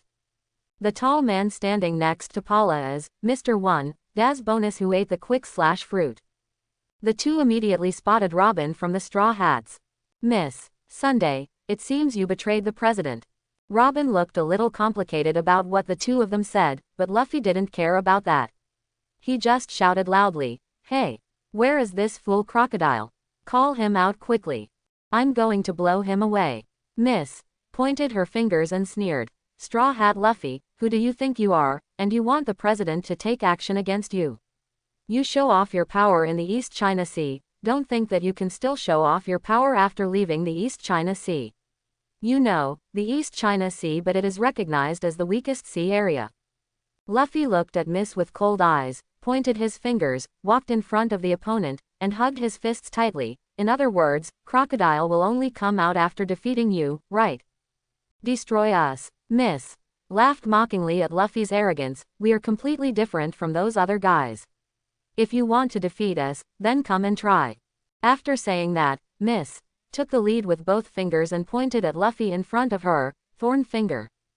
In an instant, Miss's fingers turned into spikes and stabbed towards Luffy's body quickly. However, this attack was easily dodged by Luffy. At the same time, Nami and others also rushed up to block Miss's two-finger attack. Sanji lit a cigarette and said, "How can we let the captain take action against the minions? Let these enemies be left to our subordinates. Regarding Sanji's words, Luffy asked curiously, but the person opposite is a woman, are you my opponent? Seeing Mrs. Face with 2 fingers, although it was not very beautiful, it still had a unique feeling, which made Sanji lower his head instantly. Ah! As a knight, how could he attack a girl? Nami punched Sanji down and said, let us deal with this coquettish woman who slipped up at the critical moment. You and Zoro go and deal with Mr. One over there. Sanji immediately retorted, what? Let me cooperate with the green algae head. I don't want it. Sauron was equally angry. I can deal with that fool by myself, you are not allowed to interfere. Sanji responded tit for tat, you are the one who is not allowed to interfere. Nami-chan asked me to deal with this idiot. Okay, let's see who can get rid of the other party first. Immediately, the furious 2 people took action together. On the one hand, they attacked the enemy, and on the other hand, they constantly hindered the other party. But this kind of attack showed unprecedented cooperation, causing Mr. One to retreat in the face of endless attacks. On the other side, the battle between Nami and others against Mrs. Two Fingers was purely one-sided. After understanding the ability of Mrs. Two Fingers, everyone cooperated and quickly defeated Mrs. Two Fingers. After both men were dealt with, Luffy immediately asked about Crocodile's whereabouts. But in the end, it was learned that Crocodile had already gone to New Mexico and was not in New York. Just when Luffy was shouting about going to New Mexico, a burst of chaos and explosions came from the neighborhood next to him. In New Mexico, where Mjolnir fell, a black convoy drove into the town and headed towards the SHIELD Temporary Isolation Research Base without stopping. As they approached the base, the SHIELD agents immediately stopped them. Marshal Control ahead, please get out of here. In response to the obstruction of the SHIELD agents, submachine guns were stretched out from the car. Enemy attack, the agents immediately exclaimed, then fought and retreated behind the bunker. However, the enemy's attack was too sudden, and the agents suffered heavy losses in an instant. In the base, after receiving the news, Phil Coulson immediately organized his team to counterattack. It really hasn't stopped recently. After putting on a body armor, Phil Coulson also made a phone call. Chin. You haven't gone far yet.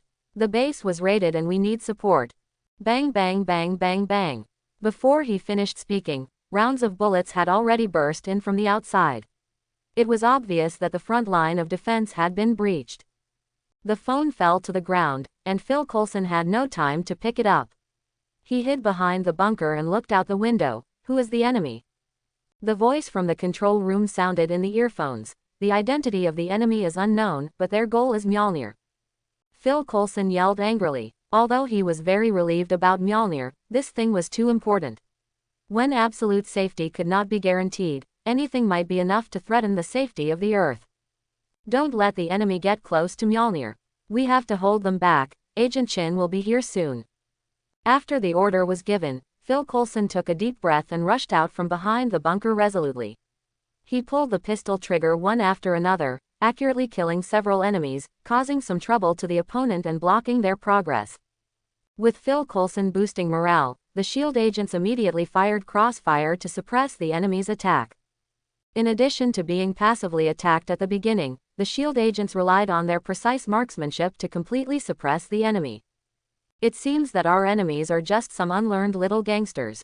Woo, gaga. When someone was about to make a joke, a streak of sand suddenly wrapped around his neck and then shrank.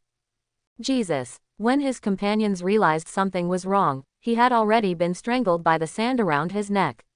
His eyes were black, his feet were kicking wildly, and his hands were constantly grabbing at his neck, but there was all sand there. Can't catch it at all. Soon, his companions watched in horror as he died in front of them. This situation frightened the surrounding SHIELD agents. The enemy has super ability. Repeat, the enemy has super ability. Phil Coulson stared. What? There are actually people with super abilities. What is the enemy's ability?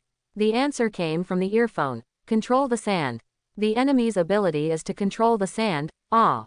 The sound stopped suddenly, and Phil Coulson's face was ashen. After changing the magazine, he raised his head again and killed several enemies. However, although the number of enemies is getting smaller and smaller, at the same time, the number of SHIELD agents is also constantly decreasing, which makes Phil Coulson extremely anxious. Chin, what are you still dawdling about? Just then, Phil Coulson caught a glimpse of golden light from the corner of his eye. Without thinking, he quickly rolled to the side. Tearing air sounds came from behind, and with a hiss, the body armor on his body had been torn to pieces. Phil Coulson's pupils shrank. He was able to tear his body armor to pieces like this. What a terrifying attack. Goo ha ha ha ha. It seems that you should be the leader here, so I have a small problem and I want to ask you for help. I wonder if you are willing to do it. Phil Coulson sat on the ground, looked up, and saw a tall man wearing a fur coat appearing next to him. The man was holding a cigar and looking at him with cruel eyes. The golden hook on his left hand shines with cold light, seeming to tell Phil Coulson that once his answer does not satisfy the other party, he will end up with a torn body armor. Phil Coulson is not afraid of death, but at least he must die well. Who are you? Why did you attack here? Goo ha ha ha ha ha. I am Shaw Crocodile. As for the purpose of coming here, it is naturally for that mysterious hammer. Crocodile had no intention of hiding his identity at all. He looked down at Phil Coulson. Okay, I answered your question, then you must help me. Phil Coulson, you're the president of Baroque Works. What do you want me to do for you? Crocodile, it's definitely the hammer. How do I pick up that hammer? And, what on earth is that hammer? To this, Phil Coulson replied, I can't help you. That's Mjolnir, and only Thor can lift it. Although he was rejected by Phil Coulson, Crocodile became more interested. Oh. Thor, are there gods in your world? Also, Phil Coulson was shocked. He didn't expect to hear such news at this time. There is a god in your world. However, Crocodile did not intend to answer Phil Coulson's question, but continued his own question. So, why did Mjolnir end up where it is? Phil Coulson naturally would not tell the other party the real reason. We don't know, after all, we are only mortals, how can we understand the world of gods? Goo ha ha ha ha ha ha. Crocodile suddenly laughed at Phil Coulson's answer. You are really interesting, you would lie in front of me, I can't bear to kill you. Even so, Crocodile still laughed and raised the golden hook in his hand. Your role is gone, so die in pain. Fake squid. Ah. Faced with the threat of death, Phil Coulson raised his pistol and shouted at Crocodile in front of him, shooting. However, those bullets passed through Crocodile's body. Although round holes appeared, it was not blood that flew out, but sand. Goo ha ha ha ha ha ha. In the cruel laughter, the golden hook with cold light fell in Phil Coulson's desperate eyes. When a crisp sound made the two people present startled. Then they looked intently and saw a sword appearing above Phil Coulson's head, blocking the trajectory of the golden hook. Chin. Phil Coulson looked at the visitor in surprise. Agent Chin smiled. Phil Coulson, you always ask me to save the situation. After being rescued by Agent Chin, Phil Coulson breathed a sigh of relief. At least his life was saved. I will buy you coffee. Regarding Phil Coulson's response, Agent Chin rolled his eyes. Come on, you know I don't like coffee. Phil Coulson shrugged. That can't be helped, my salary was just won by you and Clint. Do you think I don't exist? Crocodile interrupted Phil Coulson, staring at Phil Coulson and Agent Chin like a dead man. Then, Crocodile glanced at the long sword blocking his golden hook, and a smile broke out at the corner of his mouth. Swordsman, you remind me of a guy who makes me very unhappy. As he said that, his free hand waved to Tien Du instantly. Crescent Dune. The arm instantly grew huge and turned into a crescent-shaped sand blade, slashing towards the two people in front of him. Seeing this, Agent Chin, Zero Sanchi, immediately kicked Phil Coulson out of the attack range, and then spun his body into the air to hide. Opened Crocodile's attack. Cut. Seeing that the attack failed to work, Crocodile waved the golden hook and hooked it towards Chin Shigong in the air. Agent Chin's eyes were sharp and he could see the poison hidden in the golden hook at a glance. What an insidious guy. The man was in the air, facing the fast-attacking golden hook, and he waved his long sword repeatedly, spitting out several rays of sword energy. Under the sword energy, Crocodile's golden hook could not get close to Agent Chin's body. This was the first time Crocodile encountered such a strange attack. Drink. With a loud shout, the sword energy spread out in all directions. Boom boom boom boom. A series of explosions instantly turned the entire temporary base into ruins. Crocodile also quickly dodged the sword energy directed towards him with a solemn expression. Just now, He relied on his elementalization to refuse to dodge at all. Unexpectedly, the opponent's sword energy could cause harm to him for some unknown reason. Although after elementalization, this damage is nothing, Crocodile does not believe that Agent Chin only has this little strength. When all the dust settled, on the ruins, both the SHIELD agent and the gang members brought by Crocodile stopped attacking at this moment. They have no effect on this battle. Phil Coulson returned to the agents and looked worriedly at the confrontation between Agent Chin and Crocodile. This was the first time he had seen Agent Chin use such a powerful attack. In the past tasks he had cooperated with, the other party had been very relaxed, and it was not exaggerated. How can it be like now, destroying the entire base with one blow? Crocodile showed a cruel smile. You are the most special swordsman I have ever seen. But that's the end of it. Following Crocodile's words, his arm instantly turned into a sand blade, and then grew huge. Desert sword. The knife fell heavily, and the sand blade cut a 20-meter-long crack in the earth. Such a horrific attack caused everyone around to see this scene to be horrified. Is this a human realm? Agent Chin naturally felt the power of this knife, so he dodged the move in time. For him, although Crocodile's attack is powerful, his speed is his weakness.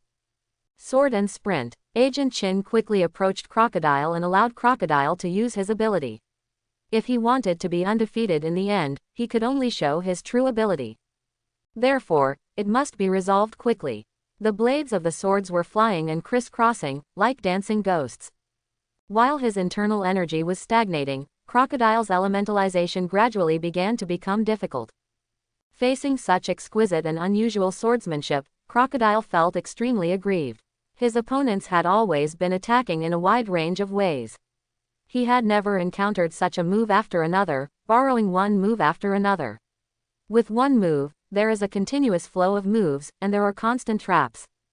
When fighting, the competition is not about will, strength, or endurance, but the brain. Because he is not familiar with this combat mode, and because no matter how he dodges, the agent's sword will leave scars on his body. Crocodile is getting more and more angry. He must break the opponent's rhythm, otherwise, if this continues, he will only die slowly.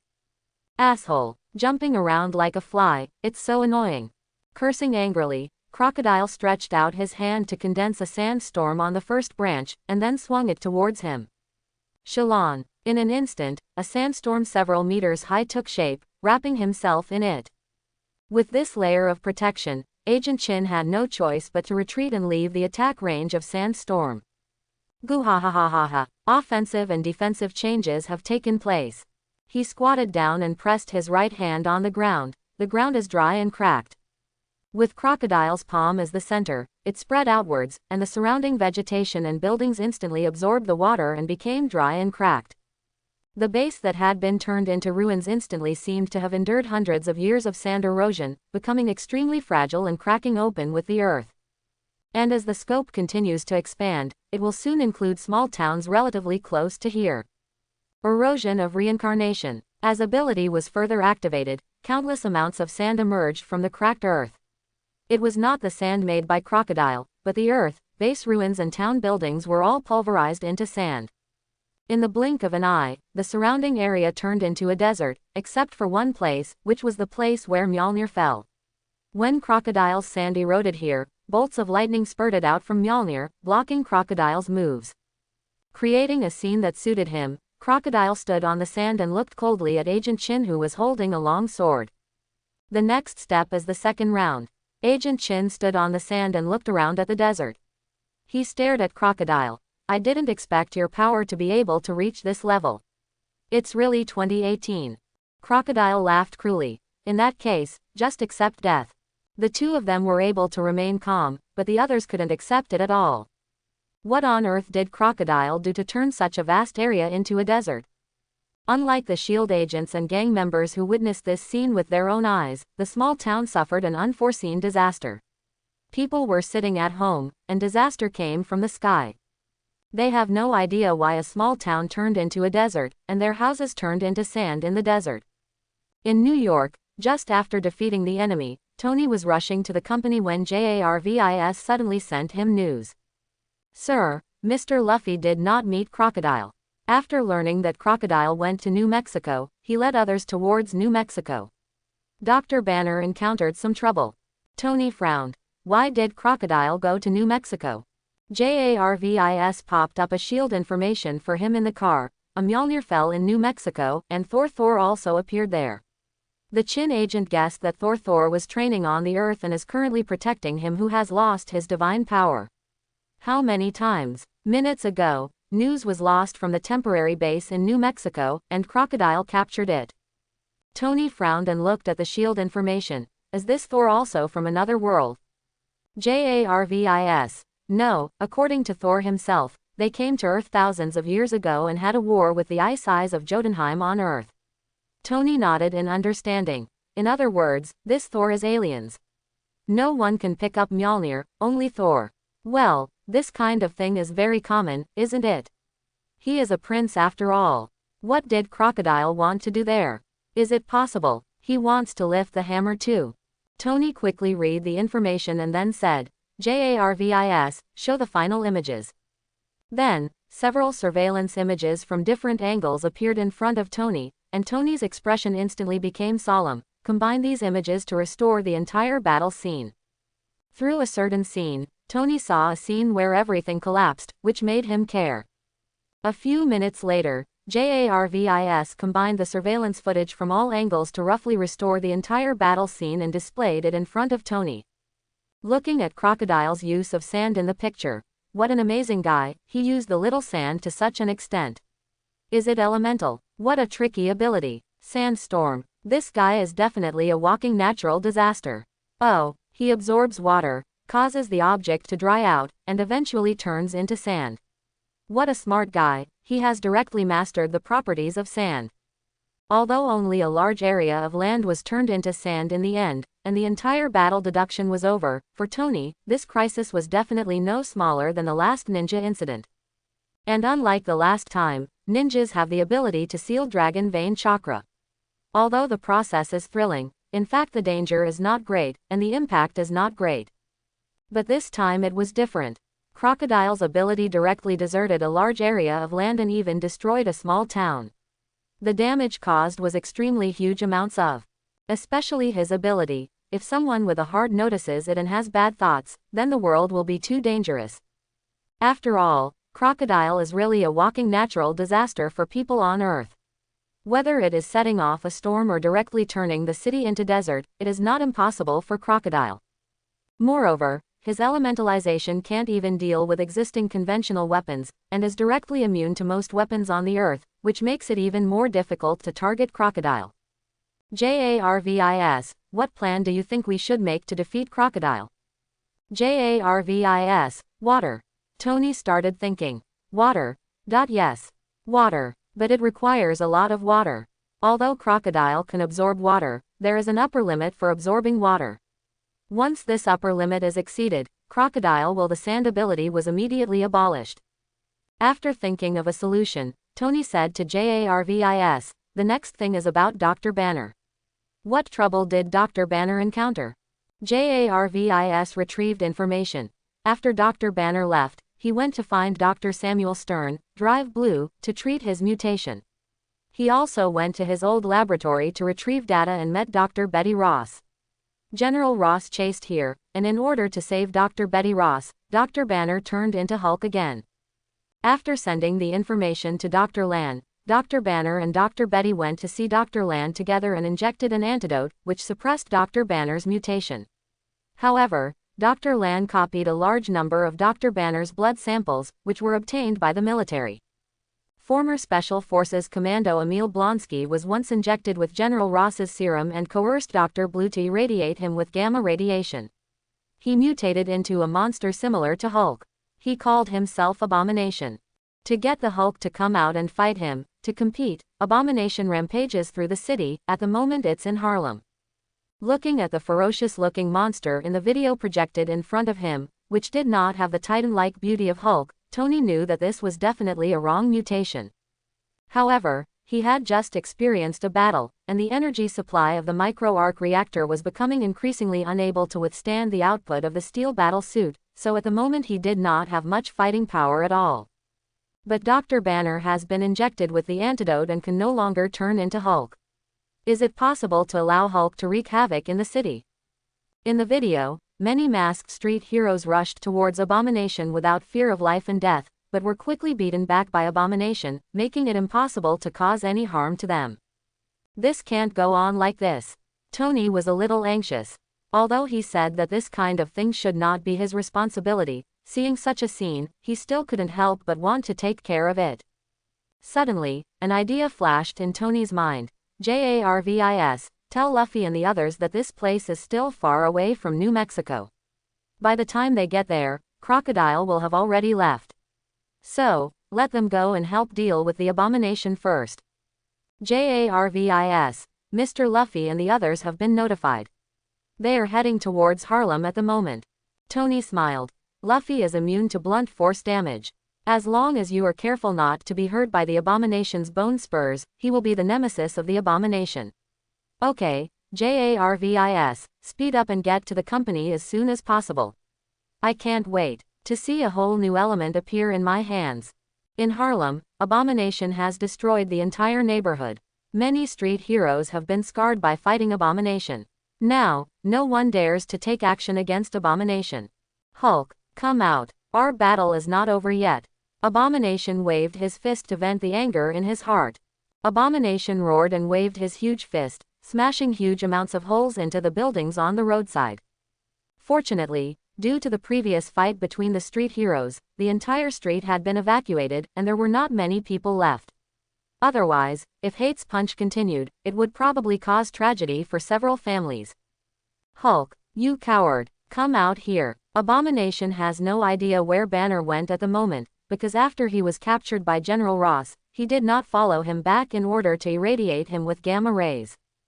After he completed the mutation, he was fully attacked by the military because he could not control his aggression and anger. But he understands that the other party is not a cold-blooded person. As long as he constantly causes damage, Hulk will definitely appear. In the distance, under the protection of the army, General Ross and others were helpless about the current situation. Betty pointed at General Ross's chest angrily. Look what you have done. You not only harmed Bruce, you also caused so much harm. You will definitely be sent to a military court. Regarding his daughter's accusation, General Ross looked at Banner, who looked troubled. If Dr. Banner can listen to me. Betty shouted angrily. Listen to what you say. Let you conduct research on Bruce. Or do you want to make him a specimen? When did you care about other people's lives in your heart? You are the only human being in this world, right? General Ross's face turned livid. I'm doing this all for this. Betty didn't believe it at all. Stop lying, you are doing it for yourself. You only have yourself in your heart. Just like when your mother died in the hospital bed, you were busy getting promoted and invading other countries. After saying that, Betty pushed the man in front of her away with tears in her eyes, turned around and threw herself into Banner's chest and cried bitterly. General Ross couldn't argue with Betty's words. It was the deepest pain in his heart, but he had to be tough. This was his responsibility, the duty of a soldier. Even if no one understands it, he must persist without any retreat. Banner hugged Betty, listened to Betty's cries, and stared at the hatred still roaring in the distance in front of him. He felt that the balance in his heart had begun to tilt. On this day, powerful saboteurs occurred in 2 places in the United States at the same time. Abomination in New York, Crocodile in New Mexico. SHIELD headquarters, Director Fury is taking command, and the entire system is operating. Due to the frequent occurrence of extraordinary events around the world, SHIELD has become increasingly short of manpower. No one can stop the hatred in New York at the moment, but Crocodile in New Mexico is delayed by the Chin agent. After noticing this, he wanted to complete the plan as soon as possible. Form an Avengers team composed of extraordinary members that can quickly respond to dangerous incidents. Agent Chin hasn't been contacted yet. Director Furui asked with a frown. The agent next to him shook his head. Not yet. Because Crocodile's attack was too sudden, and because of his ability, our people are still providing support there since the news broke. Director Fury. Notify the support personnel, quickly. Yes, Looking at the several screens in front of him, in addition to the abomination in New York and the satellite surveillance footage in New Mexico, there are also extraordinary events that occurred in other places.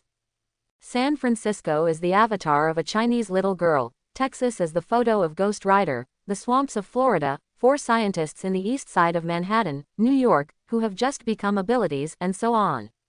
Looking at the chaotic map full of red dots on the screen, Fury felt more and more that he should complete the plan to form the Avengers as soon as possible. In New Mexico, the battle between Agent Chin and Crocodile forced other people around to evacuate. Although the Chin agent's attack coverage is not large, Crocodile's attack is wide open and closed due to his own development of fruit ability. Coupled with the blessing of the newly created field, Crocodile's attack is even more terrifying. The main reason was that the Chin agent he was fighting against was too agile. He didn't rely on increasing the range of damage to limit the opponent. He couldn't touch the opponent's clothes at all. Definitely, for Agent Chin's sword energy that could hurt him, Crocodile did not dare to let the opponent get close to him, so he needed to take this into consideration when taking action, which instead limited his output. Therefore, for a while, Agent Chin and Crocodile were in a temporary stalemate. At this point, they had both used all the moves they could use, so they could only compete with each other's endurance.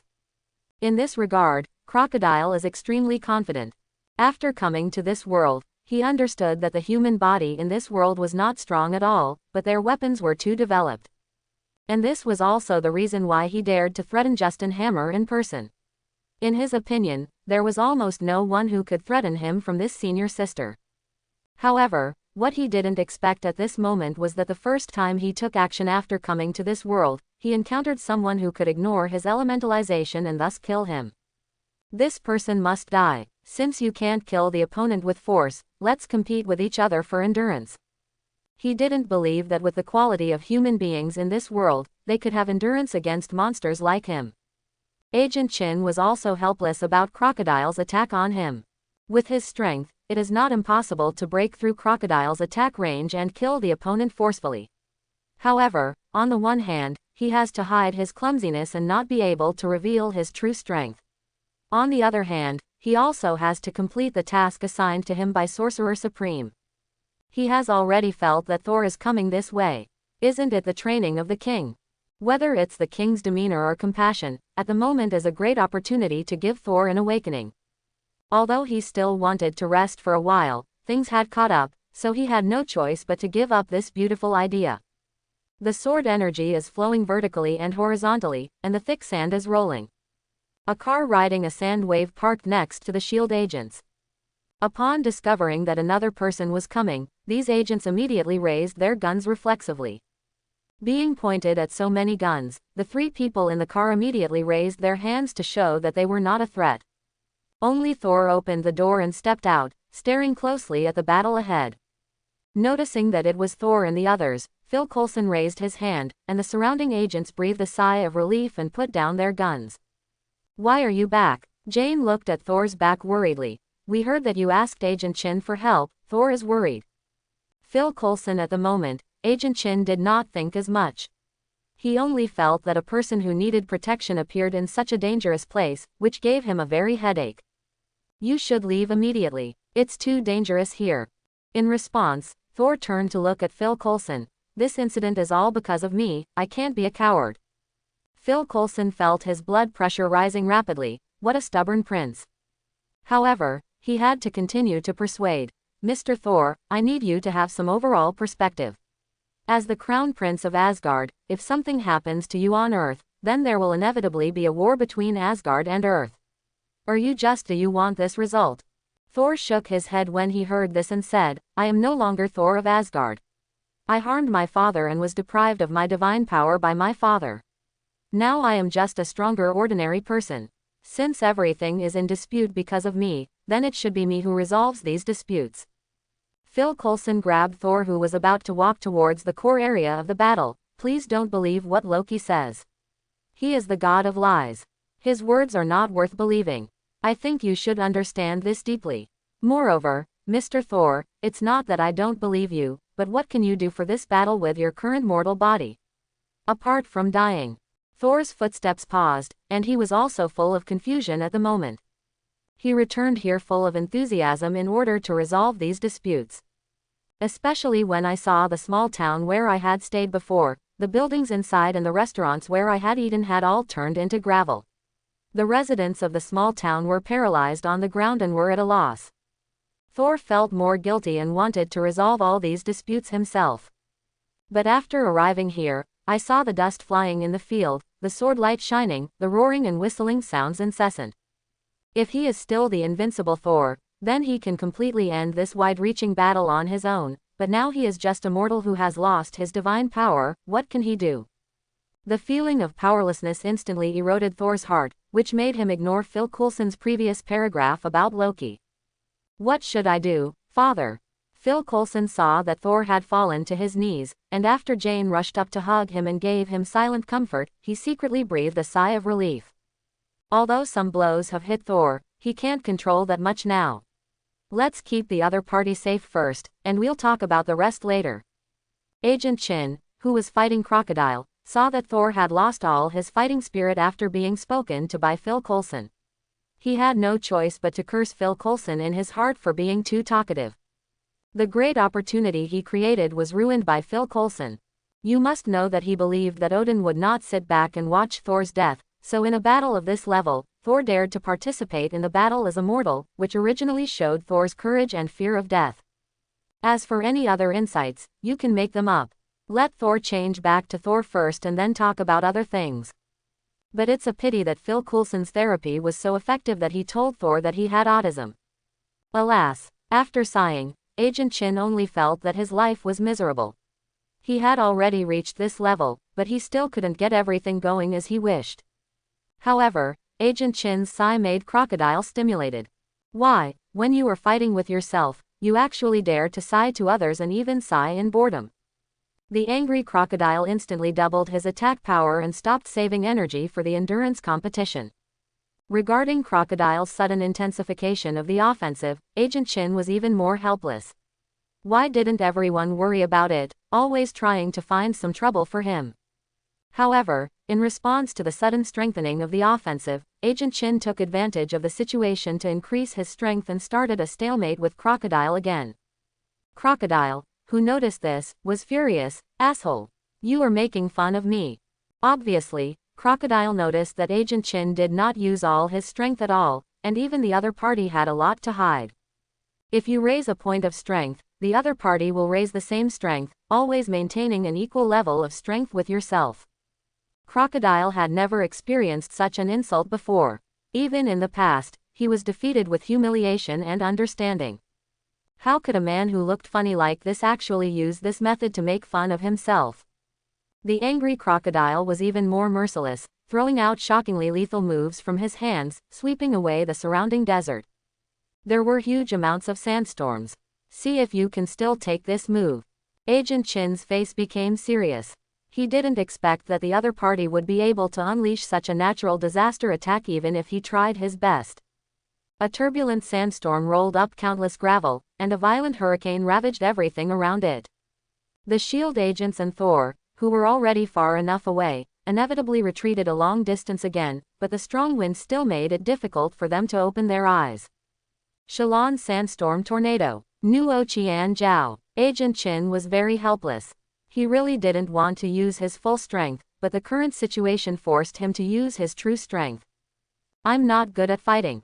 Why do I always have to fight when I come to this world?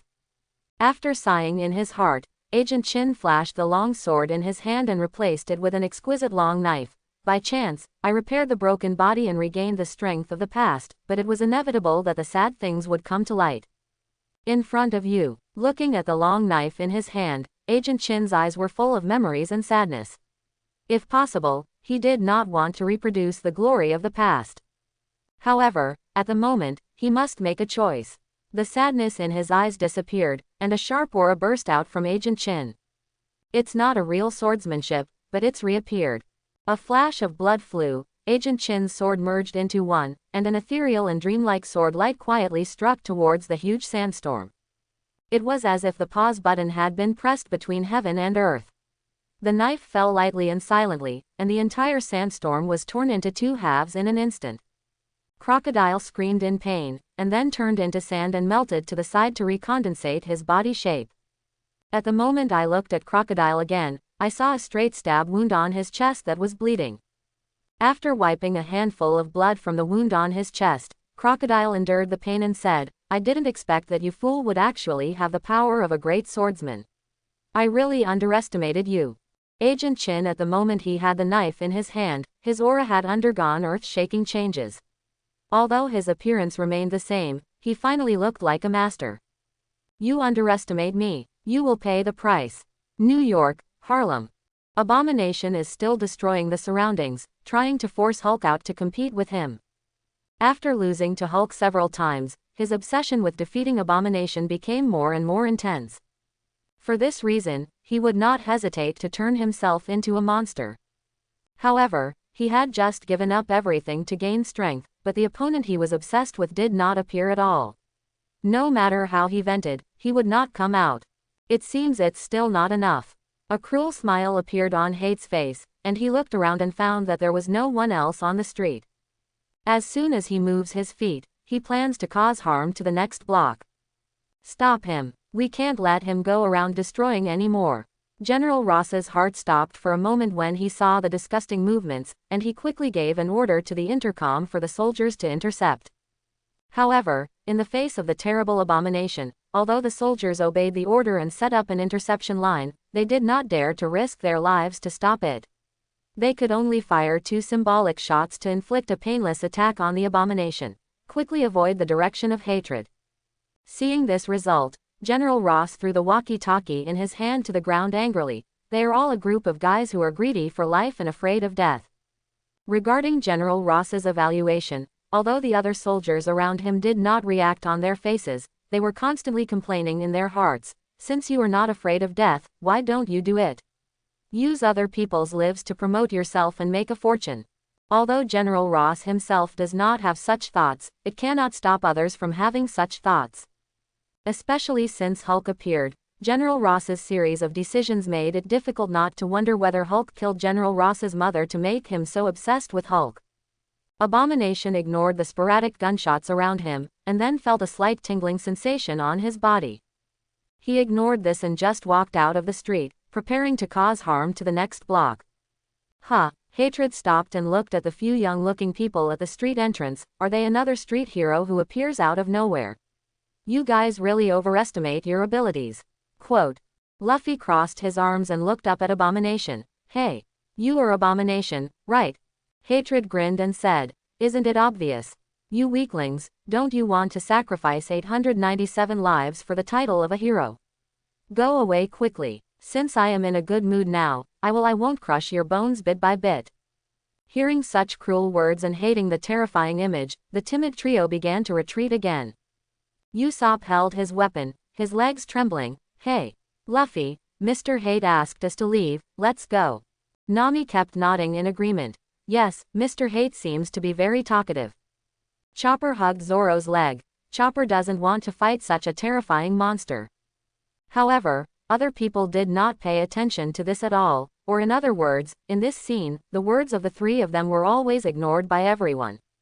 Luffy took 2 steps forward. You idiot. You caused so much damage. I'm so angry right now, so I'm going to beat you away. Hatred heard Luffy's words and sneered. Boy, it's rare for me to be kind and ask you to get out and save your life. Since you don't appreciate it, then die here. Luffy made an attack gesture. You are the one who needs to be defeated. Being provoked one after another by Luffy, Hatred stopped talking, roared angrily, and smashed his fist towards Luffy with a whistling sound. Go to hell. Facing this powerful and heavy punch, Luffy immediately jumped away to avoid it. Although the fist was empty, it left a shocking hole on the ground. Luffy landed on Hatred's fist and ran quickly along his arm towards Hatred's face. Rubber pistol. Luffy's arm stretched out and bounced back instantly using the reaction force. A punch hit Abomination's face hard, and when he was caught off guard, Abomination's body was tilted by Luffy's punch, and he almost lost his balance. Feeling the pain on his face, his eyes turned red with hatred and anger. Ever since he gained this invincible power, he has never suffered such a loss again. He is obviously a thin guy, but he has such power. You pissed me off. Hatred roared angrily, and with his anger, his strength seemed to grow a little. He punched Luffy again, but the strength and speed of this punch were not comparable to before. Because Hate's speed change was so sudden, Luffy was unable to dodge, and was hit head-on like this in an instant. Crush me to pieces. Ha ha ha ha. With a cruel laugh, he heard a boom, like thunder in the void, and Luffy flew backwards in an instant, slamming into the building next to him. Abomination was still angry. He stomped the ground with his feet, and the ground cracked instantly. At the same time, he jumped into the air, and then drew an arc. The moment he fell, the room where Luffy was smashed into was already under Abomination's feet. Boom, boom, boom. Dust and smoke suddenly rose, and a good house was completely turned into ruins, and Luffy was buried in the ruins.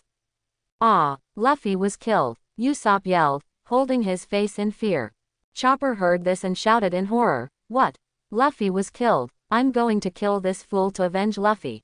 When Chopper cried loudly and was about to take action, Nami stopped Chopper's movement, and then punched Usopp, who was spreading false news, to the ground. "Don't talk nonsense to me." The farce of the three people did not affect the other spectators, and naturally it did not affect the two people in the battle.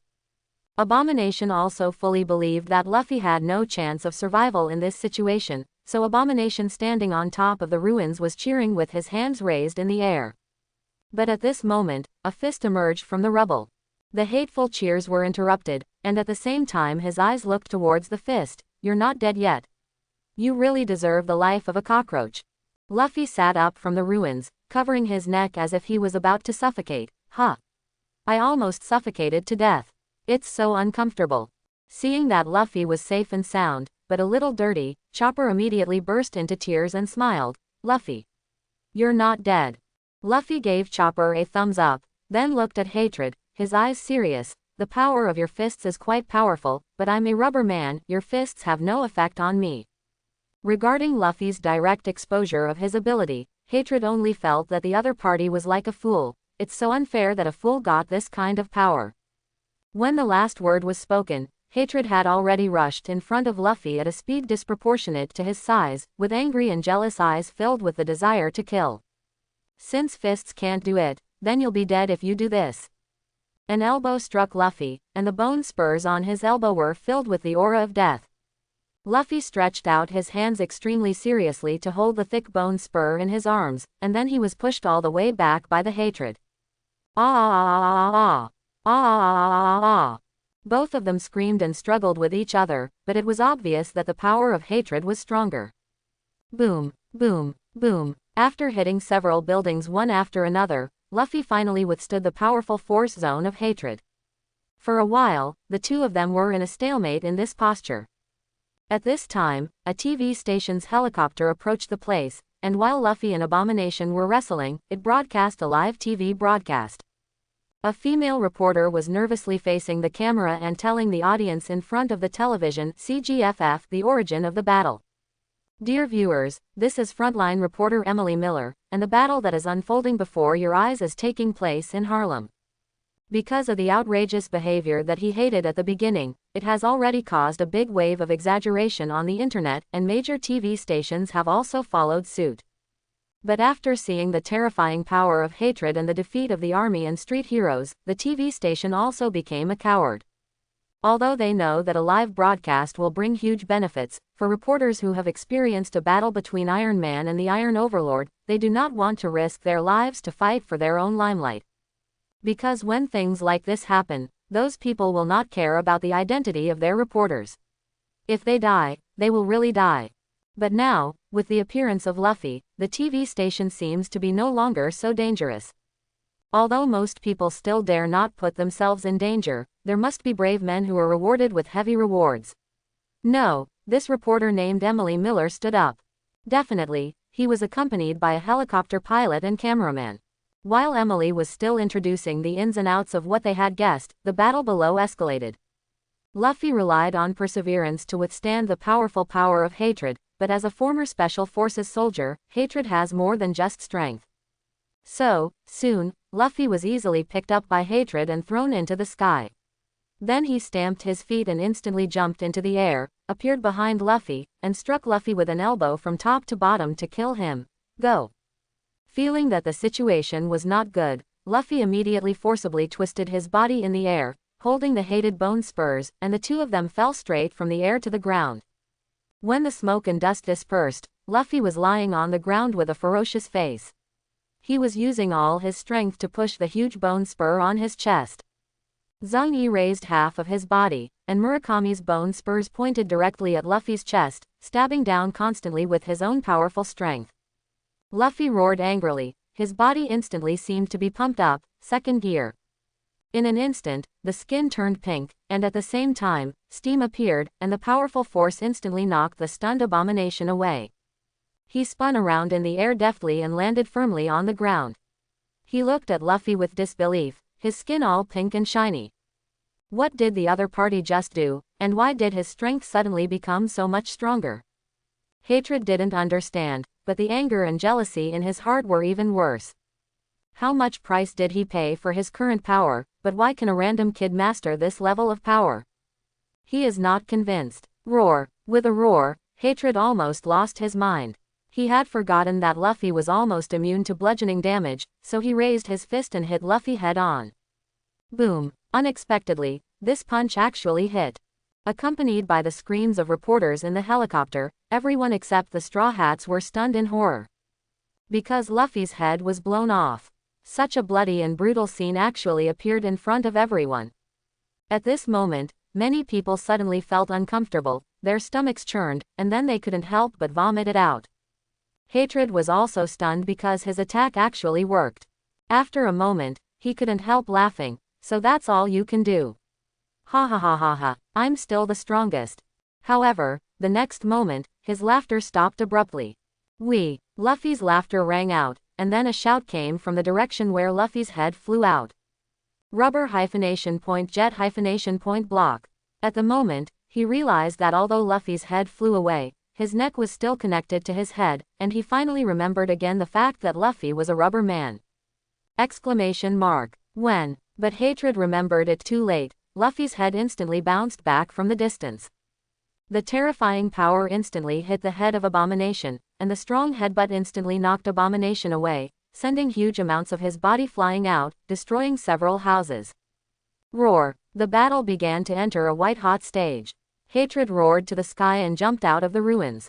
Without giving Luffy any chance to adjust, he waved his fists repeatedly, using up all his hard training. 10 years of fighting technique, using the bone spurs on both elbows as weapons, made Luffy a bit of a defensive weapon for a while. However, Luffy's recklessness made it impossible for him to avoid the enemy's attacks all the time.